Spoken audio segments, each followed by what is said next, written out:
Tom,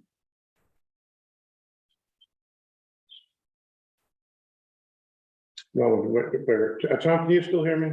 Yes. Okay, good. I just want to mention to everybody that can't see it or may not see it, that Tom is remote across the world. Thank you, Tom, for taking time at this ungodly hour to participate with us tonight. But it's good to see you shining face. Thank you. I'm happy to be here. Good. Yes. I don't know why that would be the. Oh,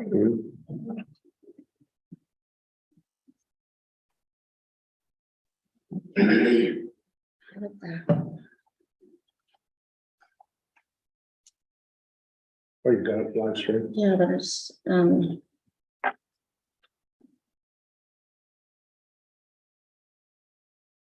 So I lost, completely lost. Well, all right. We're going to proceed, okay? yes. I'm sorry, but any other public comments and non-agenda? I see it. It's Peter, I think. Yeah, it's Peter.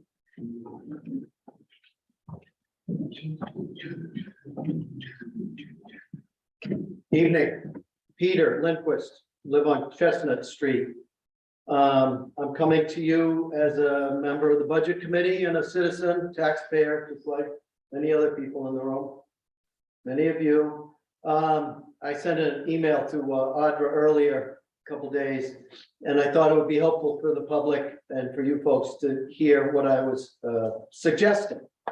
Working on the Budget Committee for a couple of years, I found a lot of time was not really well used as far as how information is shared. The meetings are quite laborious, if you will. I made some suggestions and I'd like to share them with you. One is we get some materials out from the department heads soon, like this week, like in a document, an 8.5 by 11 document from each department head that says, what are your plans? What are your plans? We don't need to worry about your paper clips and your, things that are not, they're automatic in your budget, but the things that we can work on to do better as a planning item in a budget. I'd like to see that, and I think the Budget Committee people and the public would like to see that, so that when the Budget Committee meets with the town, they actually have some background, as opposed to watching a PowerPoint for 15 minutes from each department on each week that spells out a pretty picture of a department, but it really doesn't help kind of clarify some of the nuts and bolts that will be decided. Oh, wait a minute, 5 minutes later. If that document came out and said, particular department, geez, we're thinking about doing X. Okay, great. That's great. How does that impact your budget? Is that going to help lower the cost of your department? Are you going to save us money? And if you're going to spend more money, why? We've had some amazing budget increases in the last 2 years. Because of salary, what did we call it? Realignment. And so I think the public is now looking at a little more flat budget this coming year. It would be great to see how, oh, wait a minute, department head can plan for that. If the public saw this material in advance, you would find these Budget Committee questions a lot more pointed and helpful, I think, for a lot of reasons. One is, it always comes up, is did you overspend your budget this year, or did you underspend? And why did those things happen? And if we knew that, gee, a couple of weeks, 3 weeks in advance, we could kind of talk about that. Wouldn't that be helpful to learn about the amount of surplus or lack of surplus that a particular department has? Okay, thanks for your time. Peter, thank you. You're welcome. That was the last hand I saw. So with that, I'll move on to the next agenda item, which is the approval of board minutes for 2 dates, December 13th and January 17th. Let's take them separately, please. Because I know some of you had some comments on December 13th, it's been documented, so. Is there anybody, do you have any other comments, anybody else on the board regarding the meeting minutes? No, and I have to admit that I haven't had a chance to thoroughly look at them after all the comments I sent to Janice. I'm just gonna assume that they're Okay. fine. If we want to go for a motion, we should, include the your comments are incorporated. Yeah, I think most of them. I noticed that Roger Akeley's name was spelled incorrectly, Say but again. Roger Akeley's name was spelled incorrectly, but. Okay. That was on the list of It was things. not, It was not, because I didn't know but you that. can add that, so. So I can make a motion that we approve the minutes for the December 13th. December 13 meeting with the correction to Roger Akeley's last name. Motion made, seconded, any other further discussion? All's in favor? And Tom, I'll ask you, because you're about to give a verbal yes or no on all votes, please. Yes. Thank you very much. They can't always see you. Anyway, thank you. But then, how about January 17th, 2023? So there's a slight issue that I'm super happy that I get so much power that I can both motion and second at the same time. No, it's not gonna work. Yeah, no. So it just needs to be, I mean, at the end of the adjournment needs to be amended that Stephanie French seconded. I didn't. The rest of my comments have been taken into account. Mhm. The NIFWIF is NFWF, not NIFWIF. So that just needs to be. Mhm. I think that's it with those two corrections. I make a motion that we approve the January 17 minutes with the correction to the NIFWIF grant and to the adjournment where I missed Stephanie that. French I don't know how. A second. You second. Oh, Yeah. Okay. Motion made and seconded. Any further discussion? All those in favor? Aye. Aye. Thank you, Eric. Great. Move on to item number 3, which is a public hearing. There's some of the people in the audience that can see this, might be some positive participation. So we'll take each one of these after I give a little treat upfront your direction. In terms of the purpose of the public hearing is for the public to provide input to the select board and deliberation of whatever matters are at hand. We're going to ask anybody who wants to speak for, against, or just speak to the matter to please come forward one at a time and address the board, address myself on the board. All questions go through me as chair. And when all the public has had an opportunity to speak, then I will close the public portion and revert to select board's deliberation on that matter. Please be courteous. Please respect our time as best you can. But with that, I will move on to the first one, which is the application of Black Sea Inc. doing business as Fresh Restaurant at One Baby Landing for renewal for restaurant class 1 liquor license. Is there anyone here who would like to speak to that? This license consideration? Not seeing any hands, I'll close the public portion and revert to select board decision. I make a motion that we approve the application of Black Sea Inc. for renewal of a restaurant class 1 liquor license. Second. Motion made and second. Any discussion, board? Not seeing any. Folks, all those in favor? And Tom? Aye. Thank you. I got it. If you don't say aye, Tom, I'll just recognize your hand. So the second item, which is the application of Baron Restaurant at 2 Wayfarer Drive for a special amusement permit. Is there anybody here who would like to speak to that from the public? Not seeing anybody, I will also close the public comment on this one and revert to the select board decision. I make a motion that we approve the application of Baron Restaurant for a special amusement permit. Second. Motion made and second. Any discussion? Not hearing any, we'll go for a vote. All those in favor? Aye.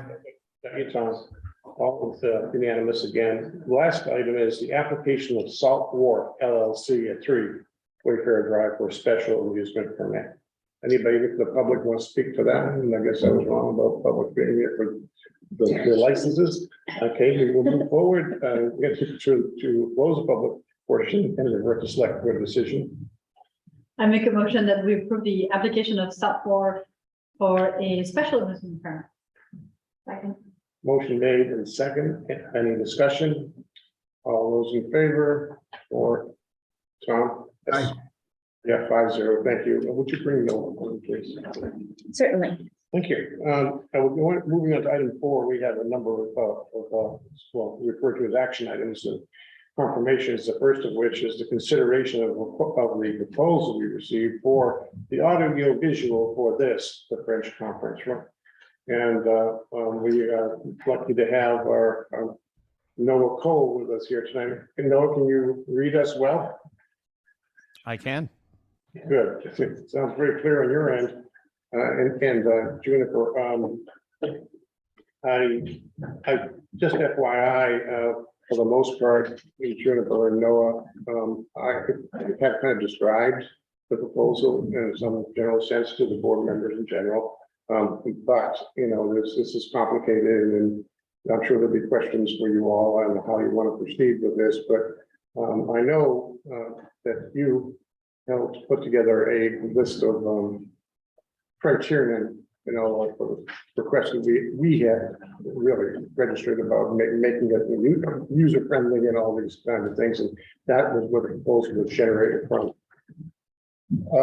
Does the board feel we need a description of what they're proposing? Is that what we would like to start there? Yeah, I would love to hear from Noah Okay, specifically about what he understands or needs to be. And that's great. That's perfect. I love it. Noah, did you get that?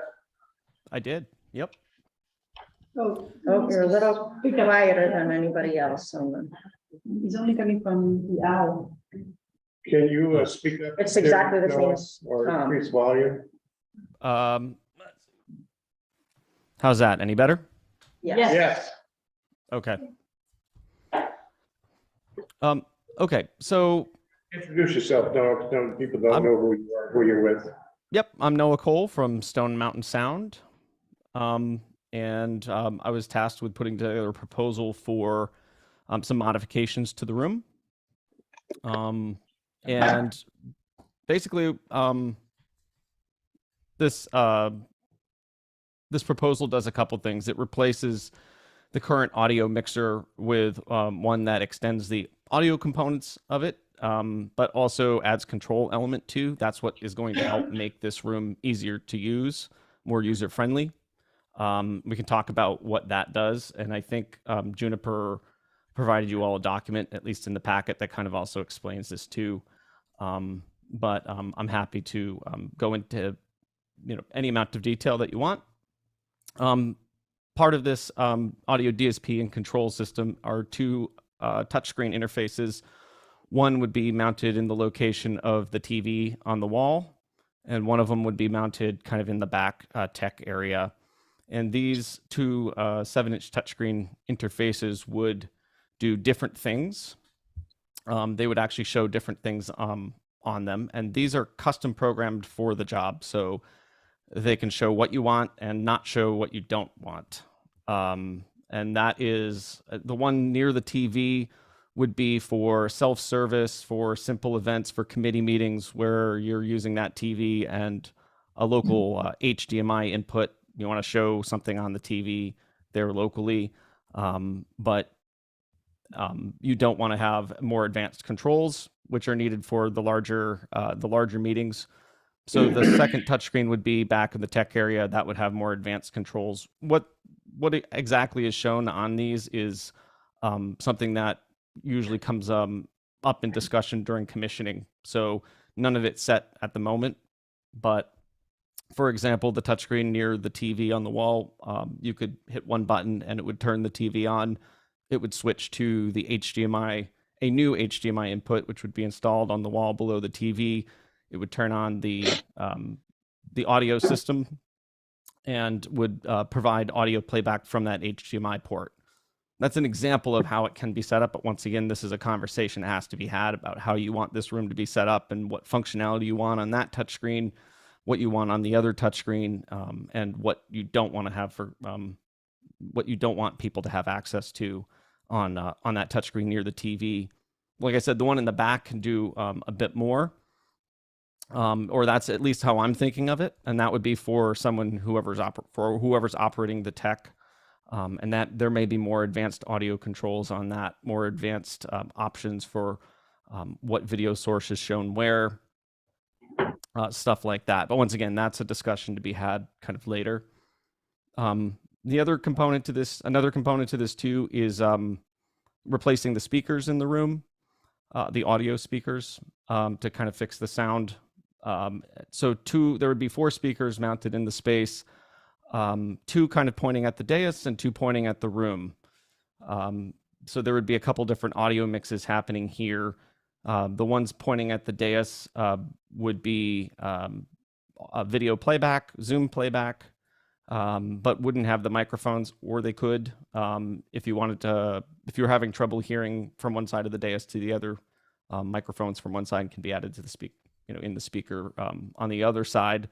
And then the room would get the same mix essentially, except it would add the microphones from the dais. So if people were having a tough time hearing, there's a little audio lift in the space. So 4 speakers, 2 pointing towards the audience, 2 pointing towards the dais, and then amplifiers for those speakers. Like I said, there would be an HDMI input added to the wall below the TV. This would be in addition to the one that already exists in the space. Another major kind of upgraded component to this system is the video matrix switcher. Would be a new video matrix switcher. This one has more outputs because we now have a TV and a projector. We're also sending to quite a few destinations as well. This one actually has 3 different outputs, so it can show 3 different things in 3 different locations. You have more locations that need video than you have outputs on the video switcher. So some of them would be on the same, basically on the same output. They'd be sharing that, so the output would be split. And those would be like the streaming, the recording, the Zoom, and then the TV would be kind of all combined on the same output. So they'd all show the same thing, but you could show something different on the projection screen and different on the TV. And the other reason that that this new video matrix switcher is needed is because it can be controlled by the control system in the touchscreen. So if you wanted to change what was on the projection screen or the TV, you do that from the touchscreen or from an iPad app, for example. So this video matrix switcher has additional outputs, and it can be controlled by the touchscreen interfaces. There would be the original proposal had a new streaming device as a part of it. However, in Juniper's latest revision of the document, she's purchased a HDMI to USB interface already, and there's a computer, I guess, that's been purchased or is in place. And so that component that was going to be provided in this has already been provided elsewhere. And then there's just miscellaneous other pieces of equipment that go along with supporting that functionality. Various HDMI extenders. There's a power sequencer. Like I said, the system can be turned on and off, powered on and off in the proper order from the touchscreen interfaces. So that would be another thing. There's also an equipment rack that's associated with this upgrade as well. This would be an equipment rack, not like it is now, kind of inset into the wall. It would be on wheels next to the new desk. I think there's a desk there. I don't know if there is one now or if there will be one. So this would be an external to that, and it would be locking and all of that stuff too. So that's the major functionality in this proposal. Any questions? Is any of the streaming devices we have being reused, or is that being replaced also? Streaming and recording devices. for meetings? So the recording device that you currently have is being reused. Yeah, okay. The streaming device that you were using is going to be unused, but there is a new streaming device that was purchased outside of this proposal by Okay. Juniper that is being used now. Yep. And all the equipment, just to be clear, this currently in the little cubby in the wall is no longer in a little cubby in the wall, it's in an equipment rack. Out the room. And somewhere near this desk out back, is that correct? So that's gonna be an empty cabinet, go ahead, Alice. Okay, so I'm not seeing a couple things. Cost. Is that, did I miss that in the document that we have in our packet, or I didn't. I definitely miss things sometimes, but anybody else see the cost? Well, what- It's not in the document that I provided, it's in the document that came from Stone Mountain Sound. So you can talk, Do we have that? It's 35,000, Okay, including labor. yes, including labor. At this point, there might be a couple of adjustments, because it might have included in a streaming device that's not being. Does that price reflect the change that you all made between the streaming device being something we have? A computer we have? okay, so that, No initial computer we have? Yeah, that's where I'm saying, like, we're not including the streaming device, which was maybe $1,000. Oh, I see, So it's not really. I gonna see, so, change. so net price is $35,000. Yeah, approximately. so I guess, my main concern here is that, I don't know how many years ago it was, maybe 3 years ago, we went through a similar process where we all acknowledged that things needed to change in the conference room, we needed to upgrade our cameras and abilities. And we spent, I believe we approved $25,000 then. That was a proposal from, there are a number of other proposals. One was, the one that we approved was Stone Mountain, and it was you guys, and that, there are a few things that have been better, like the microphones, but overall, it, for one reason or another, it just really didn't meet our needs. And I think the main thing that's been frustrating, not so much just the quality of the microphones, the quality of some of the components is good, but the random, unpredictable cutting out of the YouTube stream is just so frustrating. I understand that normally we are able to, when that happens, we are able to record something that is in relatively good quality that gets uploaded later. And for some purposes, that's perfectly fine. But for the purposes of town government, it's just really not. It has to, it can't be failing. And it's not, I've heard all kinds of explanations about it. It seemed like maybe there was a disconnect between what the understanding was on your part of what we needed. And so that's why I was happy to this time be able to have, the proposer or the person doing the work actually come in and talk to us, because there are certain things that are less important and certain things that are more important. We're not producing albums for singing. So if the quality there is a little bit slightly lower, that's fine, but we really need, reliability. And so I guess the fact that we already spent so much, we purchased things that were, my understanding is your recommendation, and now those things are being deemed like the problem. We've never had a problem with Zoom. When we live stream directly from Zoom, it's never once gone out. So it's not the internet connection here. It's not any of those things. So I guess, yeah, that's my, I'm really reticent to spend $35,000 on what sounds like a very similar plan to the $25,000 plan that hasn't worked out. Want to comment on that proposal of 20, whatever it was, what was purchased and what, I'm not, I remember that we did some work, but I remember the cameras that we spent money on, some sound things we spent money on, but I don't remember us doing. The streaming device We did a was part of streaming that. device as part of that. Yes. And so to that point, A lot of that was, I mean, the streaming system we had at that was completely broken. The camera controller, the cameras were dysfunctional, like they went black. So there was some urgency. So a lot was spent on cameras, the camera controller and the microphone. So collecting the video in the room in order to be able to stream it out. And we're still going to be able to reuse all of that. That's still part of this system.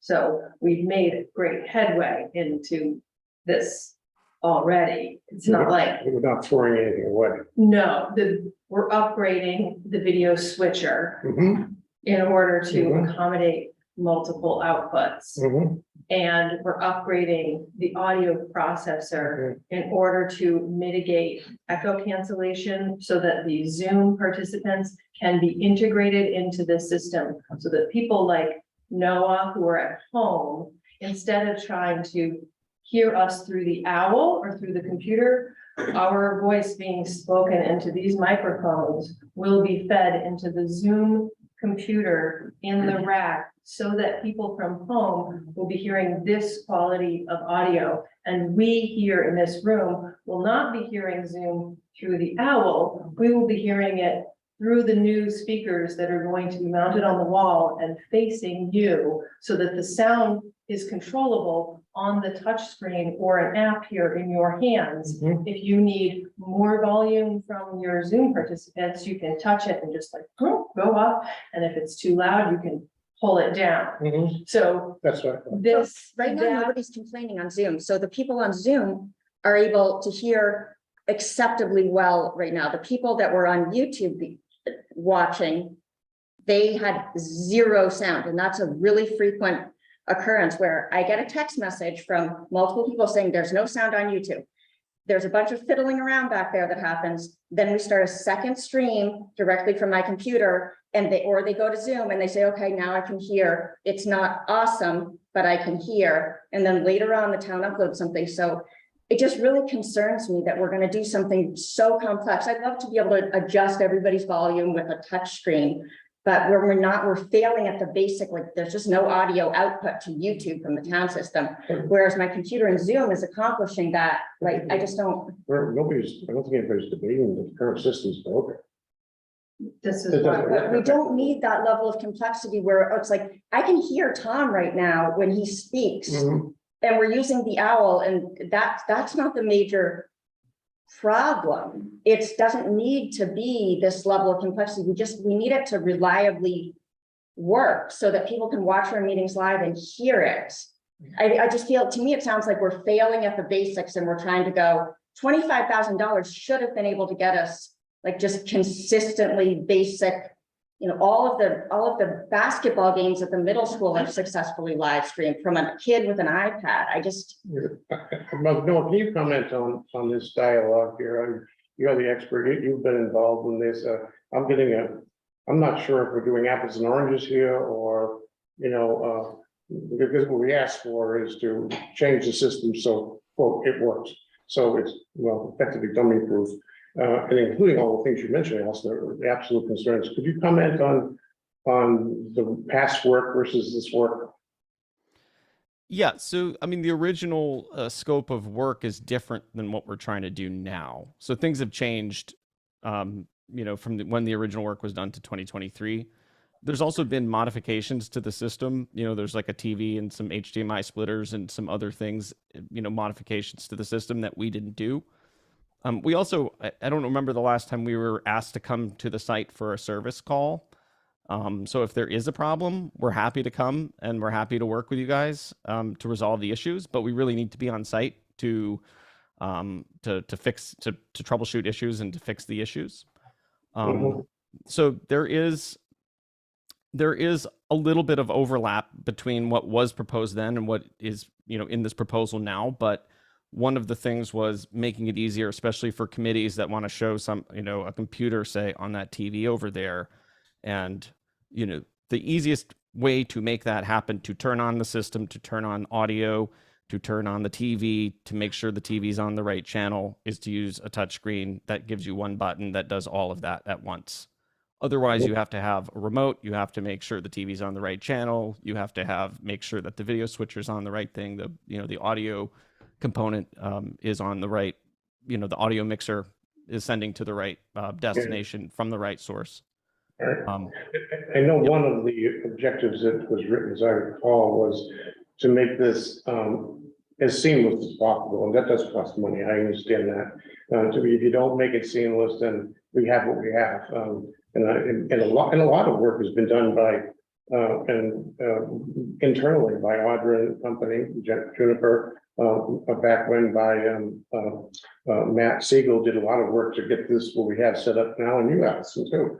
But I'm trying to keep the focus on whether or not this is a good expenditure to accomplish making this a professional conference room. Obviously, we all agree, we don't want wires going across the room and all that kind of, that was just temporary anyway, but and that's what this, I believe this proposal represents. I don't pretend to be an expert, but when I read into it, I see a system that is professional, but it is, well, as seamless as it can be, which is no such thing in reality when it comes to electronics, but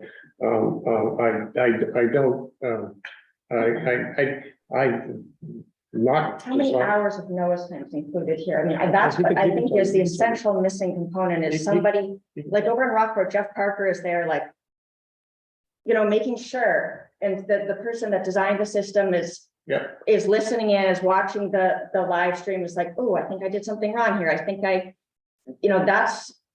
it's sort of inevitable that there's a certain amount of tinkering Oh, sure, that happens. sure, And I agree. the system where we have now is somebody from the public sends a text message to somebody that's hopefully gonna notice, and then we're like, oh shoot, it's not working. And I mean, how, with you being far away, Noah, or how could we get the tech support that would be needed? I don't think we would have an expectation that no one would be watching every time we go I live. didn't say that, but who's going to be doing that? We'd have to talk about town staffing, I guess. I Well, think maybe that's what we need is more town staffing and not, the equipment here actually can work, acceptably. It could be much better, but I'm fearful of us improving things that don't need to be improved before we improve, but it's like fact that nobody knows why the audio isn't working tonight on YouTube. no. I mean, shouldn't that be like, we spent $25,000 and there's just no sound on YouTube? I don't understand. Yeah, I think we can, I think what I'm looking for from my perspective is Noah turns to us and says, what this expenditure is going to do is the following, and is that worth it or not? If we keep going over history to make the, I don't see that as being personal. But how can we formulate, I am not saying that I can't move forward, it's that what kind of is there some kind of performance standard that could be, after a certain amount of time, it's evaluated, is it working as it was intended Yes. to be? Yes, I want to know to address that. No, this is your business. I'm sure you get this all the time, and it's a good question, and I agree with Allison. You are in Portland, you are the heart of this, what has worked from your perspective, whether it be on-call service or what's included in the current proposal in terms of labor to bring this thing up to again, it's not going to happen in day one. When you program the thing, somebody from us is going to sit there, no, it doesn't exactly, we want that to work, and we can help with that, but how would you address that question? Yeah, I mean, right. So like I said, since this is a custom program and we can show whatever we want and we can set it up however you want, things could, once you actually physically start using the system, things can change, and we're perfectly fine and happy to make those adjustments. Yeah, I think, if and when especially if there's an issue, the sooner we're notified and the sooner we can get up there, we can get up there pretty quick. We are, in Portland, and you're in Camden, but that doesn't mean that we can't get up there, in quick time. I think that having us on site, in addition to, the initial commissioning of the system and any tweaks that have to happen after that, and that is included in the labor here, and in addition to a training session as well, orientation session that's included with all of our proposals. But, you know, having us on site once every year, once every 6 months, whatever you want, we do sell service contracts too, to kind of reset the system. In spaces like this, sometimes what happens is things are tweaked, things are moved, you know, stuff like that, stuff beyond our control. You know, sometimes the systems are modified or whatever.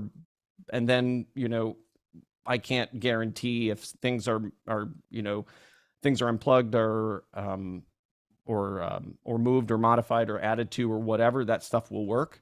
But if we're on site once a year, once every 6 months, however often you want, to kind of reset the system to the known working state, once we determine what that known working, you know, that state that satisfies your needs are, then we can just we can just reset that. We can say, okay, this has been added, this has been changed, this has been modified. We can reset it, and then we're good to go. So one of the things I'd like to see in that proposal as an idea is in that regard is, you know, when this thing has been programmed to do A, B, and C.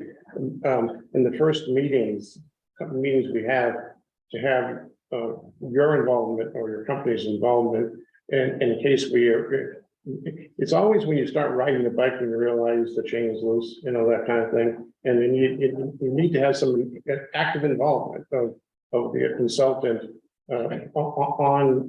so you as experts can see what you can see that needs to be bettered.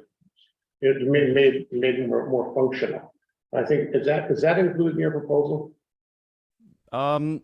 Typically, it isn't, but that's something we can certainly talk about adding in or including. What about a user guide?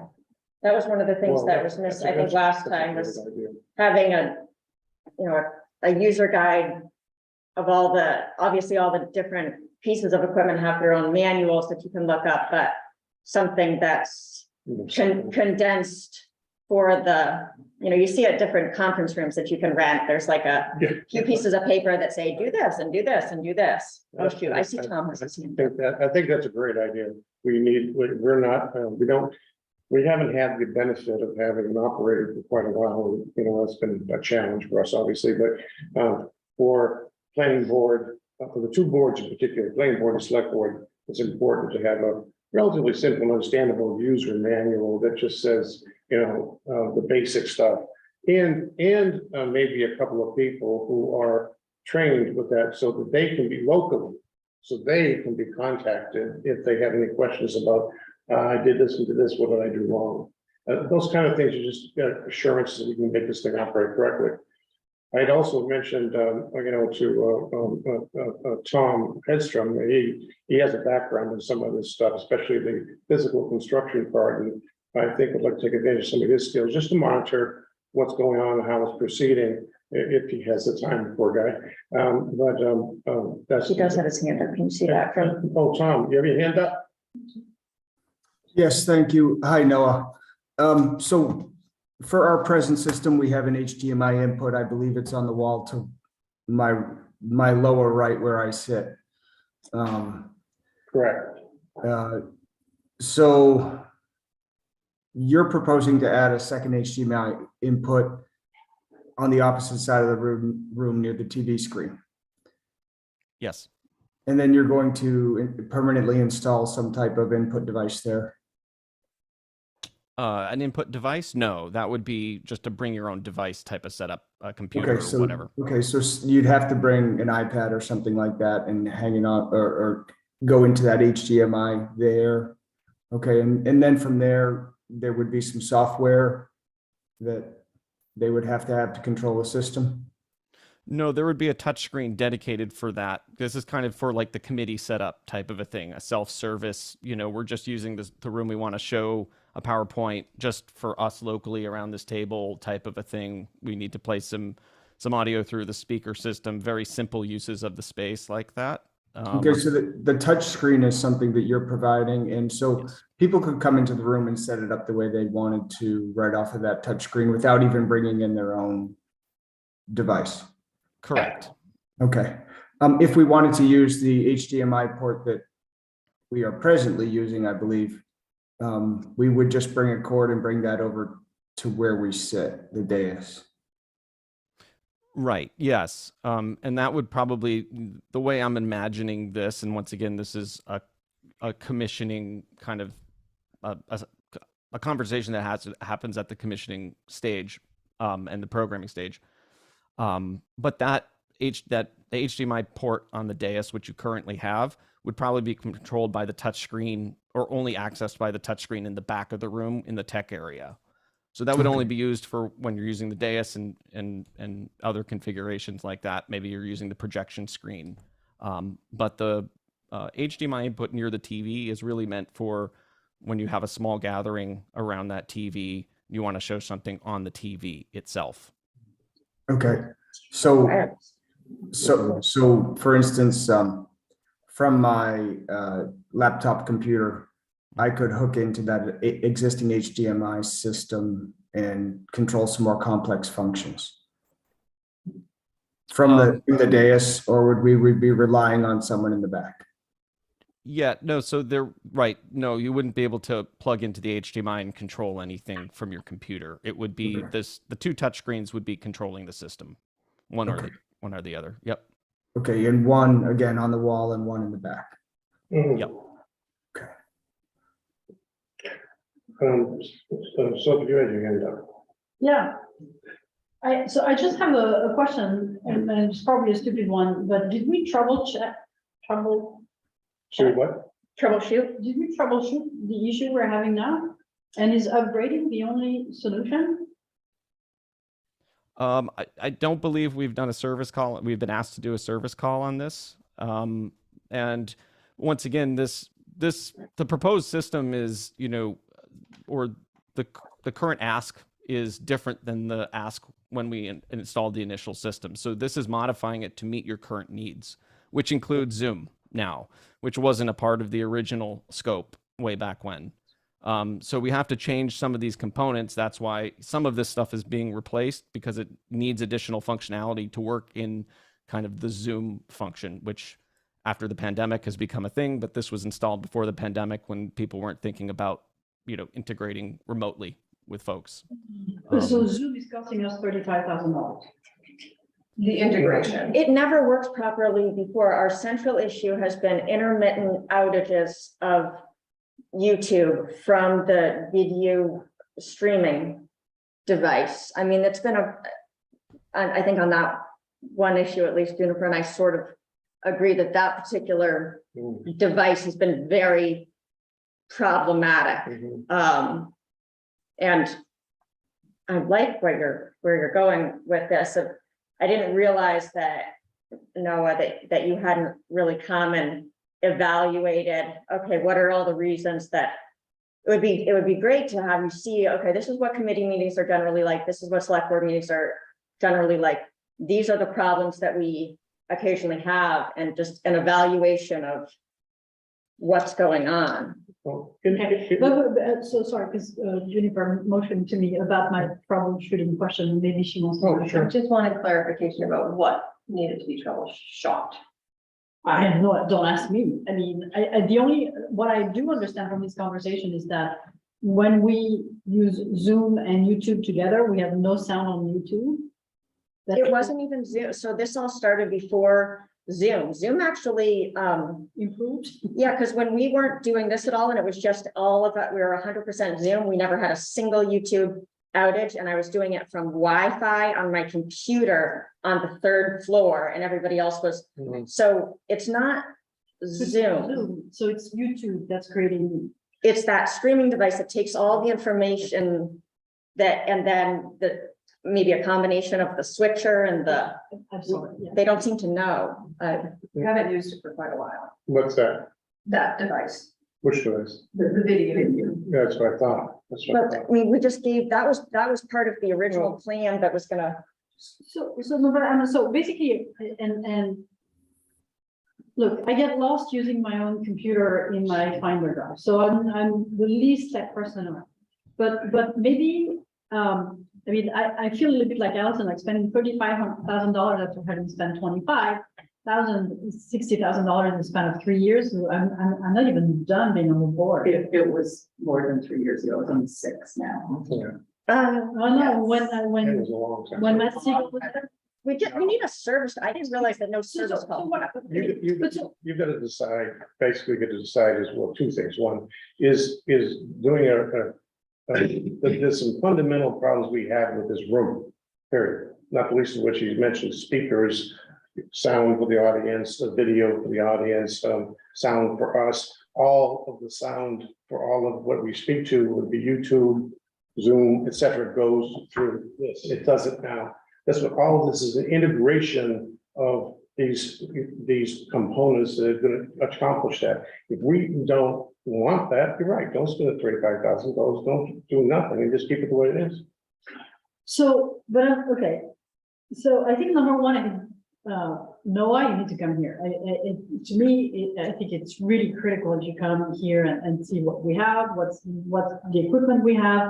I completely trust Jennifer, and she's giving you the correct information. But I do think that doing that remotely is a bit problematic, right? So I think it would be cool.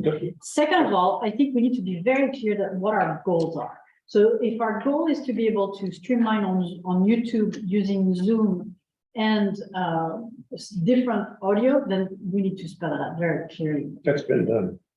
But it doesn't work. But it doesn't, we've never had a good It's understanding of what. been done, it's been communicated with no one, Okay. what I understand. I'm not talking about it hasn't been done in this room. No, it hasn't. That's correct. You're absolutely correct. But seeing what the committee meetings are like and what, because there's a lot that's working just fine now. I have a historic resources committee meeting. I mirror my computer screen to that, and we have Zoom, and that works just fine. That's part of what we're saying is that you can do that, Yeah. Yeah. but that doesn't the help us at other all. 99% of We don't- people People can't do it. cannot do that. I can't. Oh, no, that's So not I the, would really love to see, just so I am part of a group that did a integration kind of like this. All of our speaking that we do on Zoom and everything goes through the microphones directly into the system that everybody hears. And we spent, I don't know, just under 15,000 for a very small. Mhm. So I don't think $35 is, 35,000 is a huge ask, especially since it is integrating what we already have. But I'm not 100% sure without seeing it, what that 35,000 is extra. Like, I understand that you're saying that we're gonna need the touch screens. Mhm. But if are we getting new cameras? Is that what? Mhm. Okay, so we're gonna use the cameras we already have, the microphones we already have. Yeah. So it's the back office Yeah. The equipment, it's the equipment with the that dollars. everything kind of plugs into, just dumbing it down here.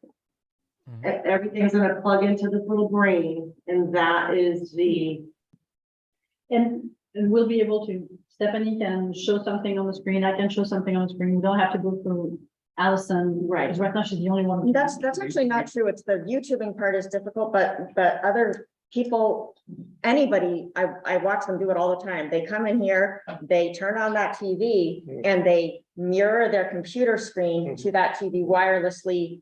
That part of it works very well. It's just the YouTube going out unexpectedly. Okay, Well, so the next step is to have Noah come here, do we want Noah? Yes, I agree with that. to do what? Well, let me ask Noah, what? Is there if you came value? here- If you came here and did whatever, you do feel that you need that? That's a really poor question. Do you need that to underline, confirm your proposal is accurate? Is that a correct statement for you? I want to put words in your mouth, but I'm looking at you because I think you do know what's here. I think you do know where there are problems. Now, you may not know the specific problem that's causing our YouTube sound thing. I don't know. But how do you respond to that? No. Well, there's so it wouldn't change. Coming to the site might help solve some of the current problems, but it wouldn't change my proposal. But That's right. but there's been modifications to the system in the space that we didn't do, and that, so we're adding other variables as we go over the course of the past, since we initially installed the system, which is why it's hard for me to, I mean, that it can help solve the problem with the existing system, but this additional functionality that was asked, it wouldn't change what I would propose. That's what I wanted to hear. So, I just want to, Tom, did you want to make any comments on this? I know you already made some. Do you have any more comments you want to make? Yes, I think the last comment I wanted to make is if we do go for this, and I'm struggling to navigate between the meeting and the agenda. So you may not see me now, I don't know, but No, we do. we're going to need some assistance with training and initialization. And I just wanted to ask Noah how he envisions that happening if we do go for this system. Yeah, a training and orientation session is included with the proposal. Okay. And how that happens and who's involved can be discussed, once the system is installed and up and running. Okay. I mean, I don't have any issue with, having no one coming. I'd love them to do it. They should fix nothing else to fix what we have Well, now. no, I But get it. to confirm, but he's already stated, and that's what I thought, that the equipment, of the proposal of 35,000, I'm guessing about 6,000 of that is labor and the rest is all equipment, right? Probably in that order of magnitude, it has to be. This equipment is long lead time, by the way, typically, and it's expensive. But what my concern is, it just integrates everything, so a complete dolt like myself can come in and not have a real challenge in turning the system on, and we have 90% assurance that this is going to happen 99% of the time. That's where I'm coming from, because I think the sound has been, it isn't just YouTube, it's being able to communicate with better, more effectively with the audience so they can hear everything from the outside world, Zoom, etc., clearly, accurately. We've complained about the speaker that was here, it used to work, and I don't even know what goes on with that. It used to project our voices from the dais Yeah. into the audience. It's It not, still does. it still does, but we Yeah. know what, it's not consistent because we don't set it up too. Well, it's been always an operator. Okay, no, this system will take less of an operator. Or not, but we could be able to turn it, I understand.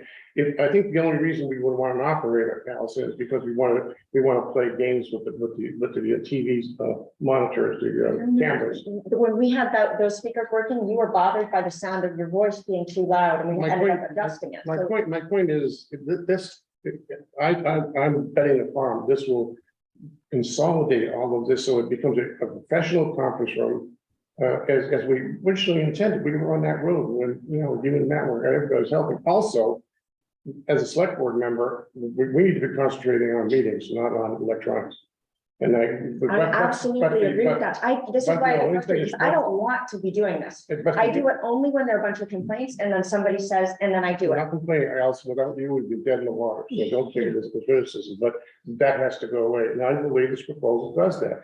Yeah, I don't want to spend $35,000 either, but you know what? I don't think you're gonna get away with anything less to do it right. And But- that's a decision you have to make. Do you want to bring this into the 20th century or not? Never mind the But 21st. how can we make sure it works? Like, could there be a period where we say, okay, we're going through this period where it's the commissioning, where everybody decides, Yeah, those little details. And then there's the send off or the handover where it's ours. it's determined that comes back to the select board, okay, it's complete. Somehow where we get to say, okay, it's basically doing what? Yep. Because it Oh, I seemed to be agree. this continuous thing before where it was like I this. agree. No, I think there could be, in the commissioning session, by the way, when it's all tweaked and put together, we could have a little workshop here with the select board. Can we just keep, I feel like you need to make a decision and then cut ties and just let us work with Noah to do I this. agree. Okay, so the fundamental thing, I agree, the commissioning needs to be done well. I think we should consider, But I guess what I'm saying is the more you micromanage this, Yeah, the more it's yours and the more it'll continue to be yours going forward. I agree with So you. this is a good cutting off point where you make a decision on whether or not we do it and then. I agree. I totally. But that is exactly what happened last time, where we were told that you just need to go with the staff recommendation and you need to, and that's what we So did. you're gonna micromanage us out of this problem? I mean, we just I don't handed think it that over. No. It's just like a performance bond, like when a project gets done, like Siemens, and there's something at the end that says, okay, it's complete. It's not micromanaging the whole thing. No, but I think we need to stop this conversation. Yes. I think your concerns I've heard. Everybody shared their concerns. I think Noah, Juniper understands what needs to happen. Mhm, I think, we should proceed to a vote mhm. and decide whether we want to, well, the issue that we don't have a budget. So, but we have, We don't have the actual proposal with the final, no, but so we can move, amount. We just put a not to exceed number on it. yeah, I would That's all. rather have something in front of me to look at. Well, the proposal is in front of you. It's a question of, if we're gonna allocate a certain amount of money, and not to exceed if you want, to getting this thing done, because the most important thing is, if you wanna get this done, I know from commenting that the lead time for equipment is long. You don't buy this stuff off the rack, it's probably gonna take months. And we have a lot, the staff has a lot of time to make this thing effective. It's not gonna be cheaper than 35,000. no, but you probably have seen a pro forma with, he sent you something with Yeah, I numbers, sent it right? to You're not Janice. saying, I So- sent it to Janice and Audra, they have it, and Bob has it. I did see something, but I. When we met before, I had that for you. Yeah, I think it was just a miscommunication. I don't, The narrative. I expected that was gonna come, Oh, that you guys okay, had that but- all today. But was it a not to exceed price or? It was an itemized. But what is the total dollar fixed price on this, Noah? For the 35,000? Roughly, but once again, some of the items in the proposal have been purchased already out, by Matt or Juniper. So some of this would be revised. The price would be probably a little lower, but All right. yes, approximately. If we were to say not to exceed 35. Yes. It's probably gonna come in lower. Yep. We do this all the time, Stephanie, because we don't always have, I didn't realize we had some equipment that we had already done. I didn't realize that. Oh, we have a computer that's already here. I didn't get into the detail in the pricing part, but that seems to me, but fundamentally, it's not gonna change by moving the $1,000 or $2,000 down. That's maybe. The computer is I $1,000. mean, the issue is I'm completely unqualified to assess what equipment is on the pro forma and the price range. So I do understand, I mean, from a procedural standpoint, it's better to have something in front of us, But I but. agree with you. I just thought that we was gonna do more of a contract sort of thing. Exactly. Not an outline of what was being offered. Well, when you have a proposal from any entity, you're approving the proposal. Right, but we don't see the. proposal. I didn't We just realize have an that that outline wasn't of sent. What is being Because- asked for, not an actual proposal, but. we also, we do have a purchasing policy, and I understand that sounds a little bit myopic sometimes. But there is a process for determining whether it warrants going outside of that policy. Mhm. Then, of course, determining what the funding source would be. I can move past my negativity from the past. But I would like to see, something that's different, numbers, and it just, Well, I want to suggest, rather than being this thing on and on, to your point, Stephanie, too, what we can do is we can, if the board wants to, we can approve the scope. And so that we can be awarding the contract to Stone Mountain, and the verification of not to exceed 35,000 paperwork will be in the 21st packet. The paperwork and the contract, especially the service. Yeah. And Yeah. I think there's. Yeah. And the training Yeah. and a couple of leaflets so that we can have people, Can we get some of that backup information, Noah, by the 21st meeting? It's already all in that. Is it? Or we have to write will up the adjust it, agreement. we will mix, yep, but it does itemize Yeah, that training is included. You know, it may be silly, but. That's really all I wanted to see, No, was that's- kind of like what was being offered with the equipment, because, I mean, I am not Yeah, no. 100% on this either, but just to know what we were being offered in that was really all I was Right. hoping to see. And I think we can condition our approval on that. why can we just wait and vote on it next time? We when? can, but every time we delay something, it takes longer to get it done. And we really want to there's equipment that's going to be bought. And and its lead time is long. Why not take advantage of that and get at least that part moving while we're relying on a consultant that's giving us the right equipment for the job. And by the way, I couldn't judge whether it's correct equipment or not. I'm not an expert. And get that part moving while we're confirming the contract and the paperwork that goes along with it. I agree with commissioning and all those other pieces, if we can get that as a condition to our approval. Because nothing's gonna change. We do this all the time, and nothing changes between the discussion tonight and the discussion 2 weeks from tonight. I just don't have a good answer for somebody that asks me, why wasn't there an RFP? Why did we go with, a sole It's the same, source? it's the same reason we do with every technical engineering company that we do proposals for. We don't. What's the funding source here? Contingency. Is this system, can you point to anywhere else that has something similar that's working? Yep. Is there another organization or municipality or conference room anywhere that you could say it's roughly similar to this?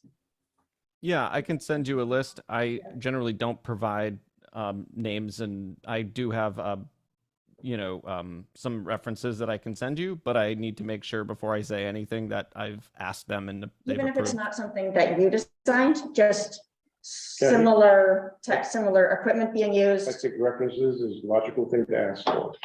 That's, companies, they do it all the time. Like we are trying to implement credit cards at the transfer station, for instance, and there was this complex system. And they did all this stuff, and then when we finally realized there were no other transfer stations that it was working at, and then this other much more simple system was able to say Cumberland, all these different places, and I don't know, it'd just be easier to. But so if we give a conditional approval tonight, Noah, you would still not start purchasing anything until you had a signed contract. Correct, Correct. and a deposit. So we could give a conditional approval to move forward the packet and circulate it to us, or, and make sure that, so that we're not wasting time. Yeah. But Noah is not gonna call us and say, guys, you decide to refuse the contract, but I purchased stuff. You're not gonna buy anything until you have a signed contract. Right, Nope. but we can generate, that's what we need to get moving, the contract to get. So Yes. we can make a motion to Yeah. move forward with the contracting process by circulating to the select board all the documents that have been Yeah. provided to Noah, and Yep. with the conditional approval, not to spend more than Not to exceed. not to exceed $35,000 I think it's a to good, yeah, upgrade the conference room. yeah, thanks for clarifying that, Sophie, because good point. We want to get moving with picking the vendor with the concept that's been presented or not. If you don't like it the way it is, then vote for the way it is, but, No, I'm that's being not what I'm serious. saying at all, Bob, is what you're saying that so the proposal would be, we're going to say, we conditionally approve to look at the contract later up to a certain amount of money. Yep, for this scope of work. So we're not really approving anything. We're No. just saying Well, we're going to be looking at the paperwork to approve it on the 21st. You're approving the scope of work, and Scope of you're work. asking in the price, and you're asking me to go back and negotiate a contract with Noah. Right. Particularly focusing on the labor, the support, Commission, The the, training. just all the training, yeah, and that's what, he's already got. that's what we'll Yeah, go in front of you for that's, approval. that's I feel what we. much better knowing it quite that simple. I was still trying to put it all together and I'm just like, this is So not. there won't be any more conversations about microphones or audio mixers. You're right. Cameras or anything. Right, that's the point, that's the core. The core of it is a direction to the conference room and to do the paperwork and not to exceed 35,000. Oh, I thought Noah said that in the what was it? There's a phase that was gonna happen where, commissioning, where details get worked out. Yeah. So it did seem like at that phase there would be, I'm not clear, I guess, on what you said several times during the presentation. This would still be decided Of the commissioning. in the was it yeah. commissioning phase or, Yeah, Yeah. how would that? I think mostly what's important to me is just making sure that it includes the committees, like it includes, well, we got to keep on the cooks we have. not committee, but it includes monitoring what actually Can I happens. clarify that Yeah, that happens in programming, so during the installation, they work with the programming to create these Yeah, tools on the Yeah. touchscreen, so yeah, we can decide, it's not gonna change the scope of the contract, it's not gonna change the item that's being purchased, but it's at the installation point. right. when we say, we want this, but we don't want this, after we install it, we can be like, oh, sorry, we actually didn't want this, but we did want this control on that. So it's not something that gets fixed in the contract, the commissioning Right. of what happens on those touch screens. It's- That's what he's referring to. It has no effect on Right, you're tweaking the touchscreens to do what we want them to do. Is there gonna be a room microphone so that, like, are we gonna still be restricted to these 8 microphones? We're not changing the microphones. Mhm. Because that's one of the big We problems. need more, actually. Like, Well, that's the problem with that thing will handle it. no, but there are other conference rooms that have conference microphones that can be used where it might not be the most amazing quality in the world, but it does a reasonable job of picking up the ambient sound in the room when, so that not every, I mean, for example, when the budget committee meets, that's a big problem generally because anytime there are more than 8 Mm, people. I guess, No, are we but- designing a church for Easter Sunday or for like the normal Sunday? exactly, No, exactly. No, but look, Audra, if Tom and Bill are here, one of us has to share a mic. So right here, Well, and that's we're not, not, no, because we're not gonna have to. No, you're link it all. gaining one. Mike, yeah, okay, fine. No, that's. but I mean, Owl does pick up things and it does a job that's So, acceptable. okay, so I think at this stage, it might be useful, I'm gonna make a proposal, that we do approve, that we move forward with the contracting process, Mhm. that we're gonna leave Audra and Jennifer to do that. Jennifer, you're involved in it. Audra would probably be- Audra, you're doing it. I'm just asking, I'm not telling, I'm asking. With Noah, not to exceed $35,000 coming from the contingency fund. Okay. And we want to see a contract with a training plan, a support plan, training support material, commissioning session, maybe 1 or 2. I don't know, I have more experience than we do in that Sure. matter. So we can fine tune the usage of this room. I think if anybody else has concern that they want to see in the proposal, maybe they can share it with Audra by email, but I'm not sure we're making any progress, and I think we need to move on from this topic. Motion made in second, further discussion. All those in favor? 2, 3. Tom, yes, I see your hand up. No. Aye. Aye, no, you raise your hand. No, I did not raise my hand. Well, raise your hand, no. Oh, normally you say all those opposed. All those opposed? 4-1. Thank you very much, Noah. Thanks for the time. Thank Thank you. you, Jennifer. I'm sorry. And Thank you, Noah. let's move on to our next item, which is the approval of the hawking and peddler license for Mark Bradstreet for selling live lobsters in the public landing. I think, Mark, you want to, might as well participate. If you recall, board, we discussed this meeting a couple of meetings ago. I think it was 2 meetings Before ago. Christmas. That was it? Yeah. Okay, it was before Christmas, and we had made a number of concerns at that meeting. Yeah. As well as concern about, we had some kind of station we were contemplating for this sale on the landing area, which is near the fisherman's lift in my mind. And that's where we had left it and to carry it forward to this discussion. So good evening, Mark Bradstreet, local lobsterman, here to clarify or answer any questions you have. I've provided information to Audra and Janice, and that's over the last 2 months. In email, they consist of photos and sketches, Mhm. and if you have any questions, I'm here to answer them. Questions, comments, board? Sketches and photos over the last 2 months. I saw in the The packet? packet. It's hard on the PDF. Yeah, I know. So I Excuse me. was a photograph of more of a shack than what we talked about. So You if we- described, like, I so see, is this what is this in? that was added today, and that's an artist sketch of what the actual lobster stand would look like. So in the packet, I saw more of a building In the White House. in the packet.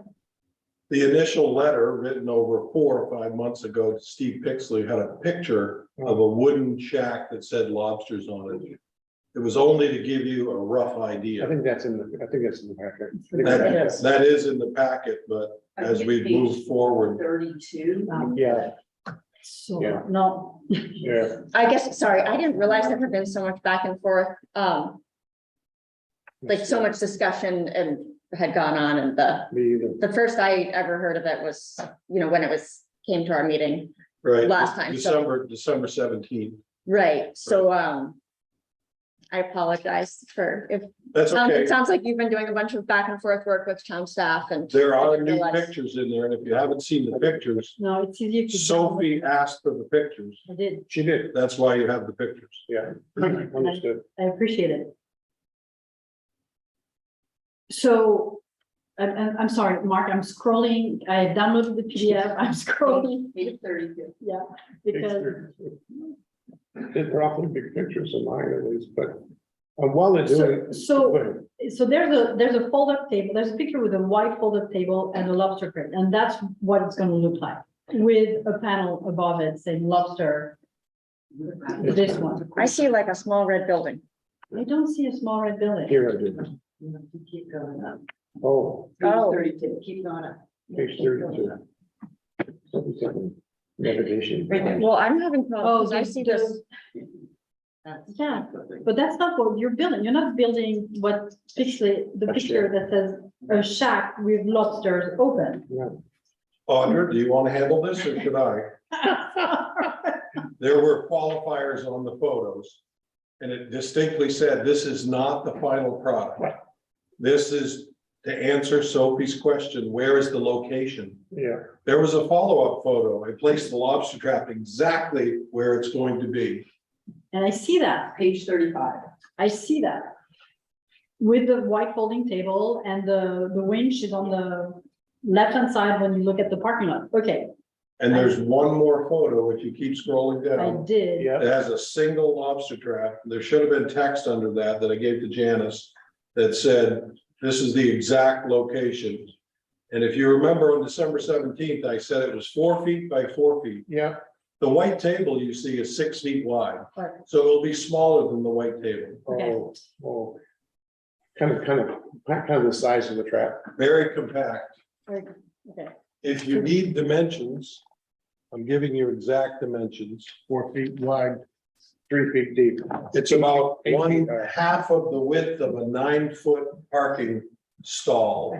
Half the width. It's about half the width. okay. Definitely, you want to see it. You're good. Thank you, Mark. You're welcome. Okay, and I had an additional question. Live lobster don't need to be refrigerated? There's no health and safety issue?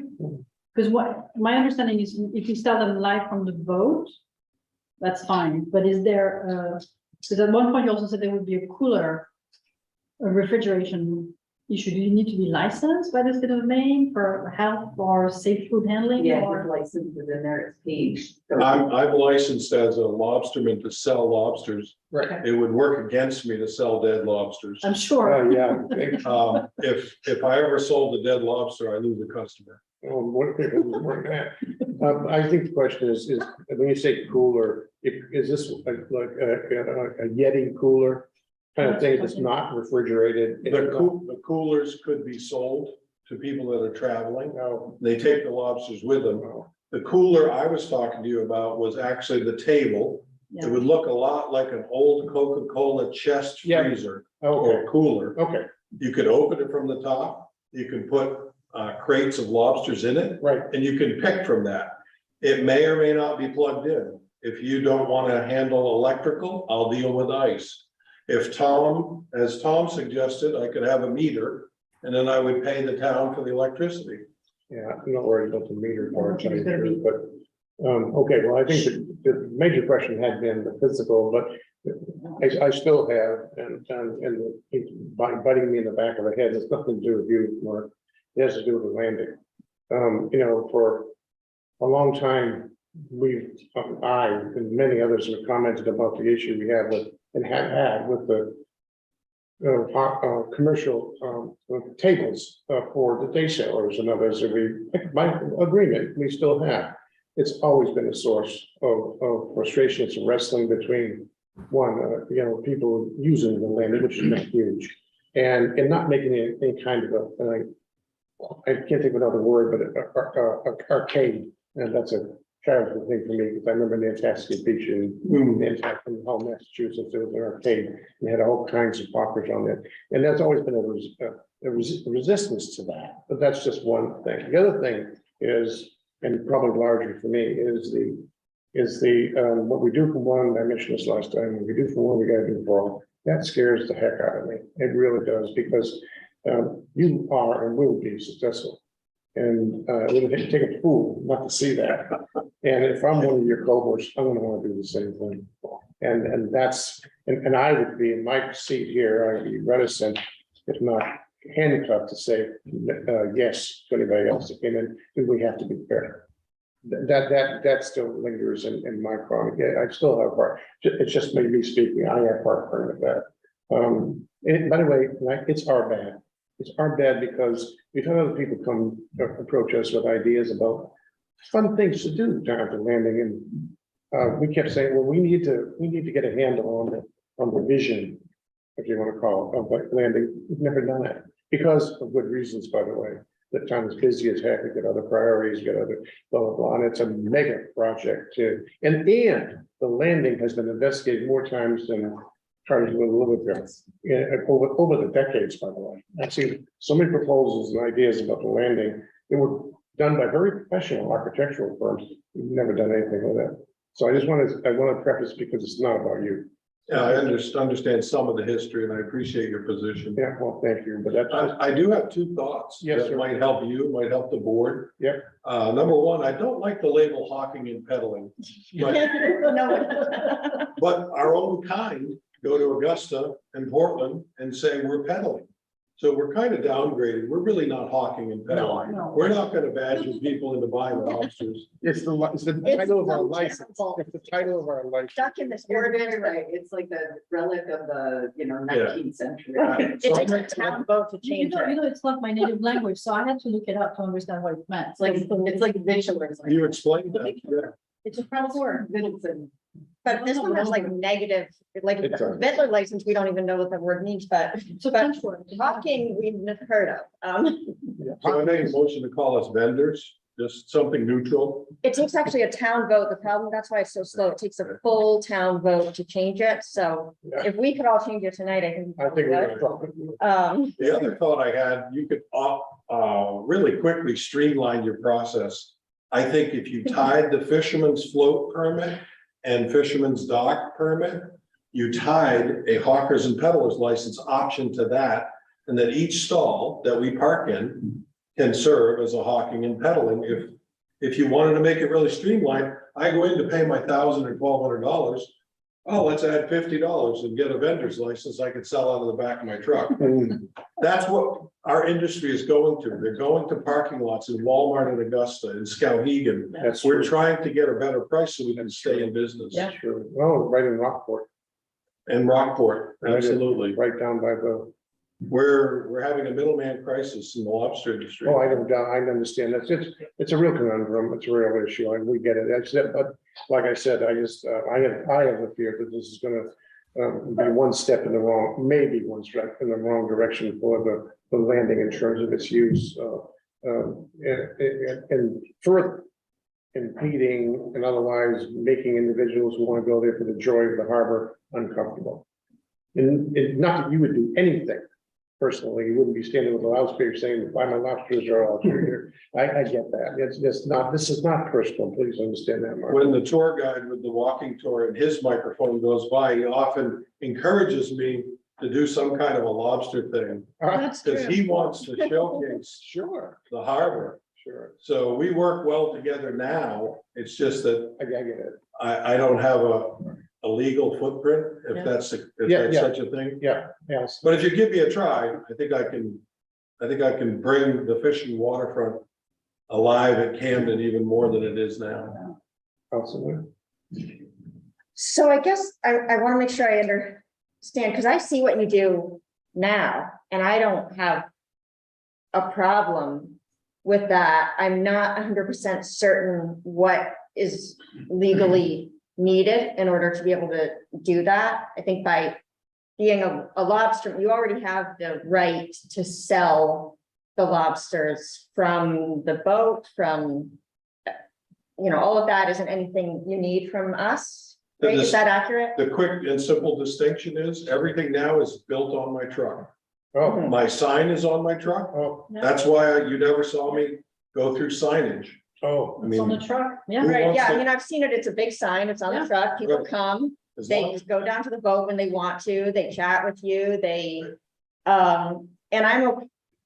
So I'm officially not on town property. Right, Right, I'm asking to be on town property. I get it. okay, so I think, yeah, I mean, I think for me, it's the same as, for Bob, a little bit that we do get lots of requests, and I mean, I've gotten an earful from a couple others in a similar industry to yours, or the same one, that the idea of theoretically wanting to do something like this, and how much space is there really for structures? So I see that as an issue, because there literally just isn't enough room to say yes to everybody taking up permanent real estate there. But I think the major thing for me right now is just the state of the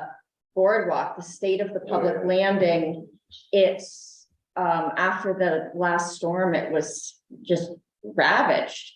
Basically, there's conduit that have been ripped down, that's hanging, there are, extension cords, there are missing boards, there are pilings that have been split, there's sinkholes there.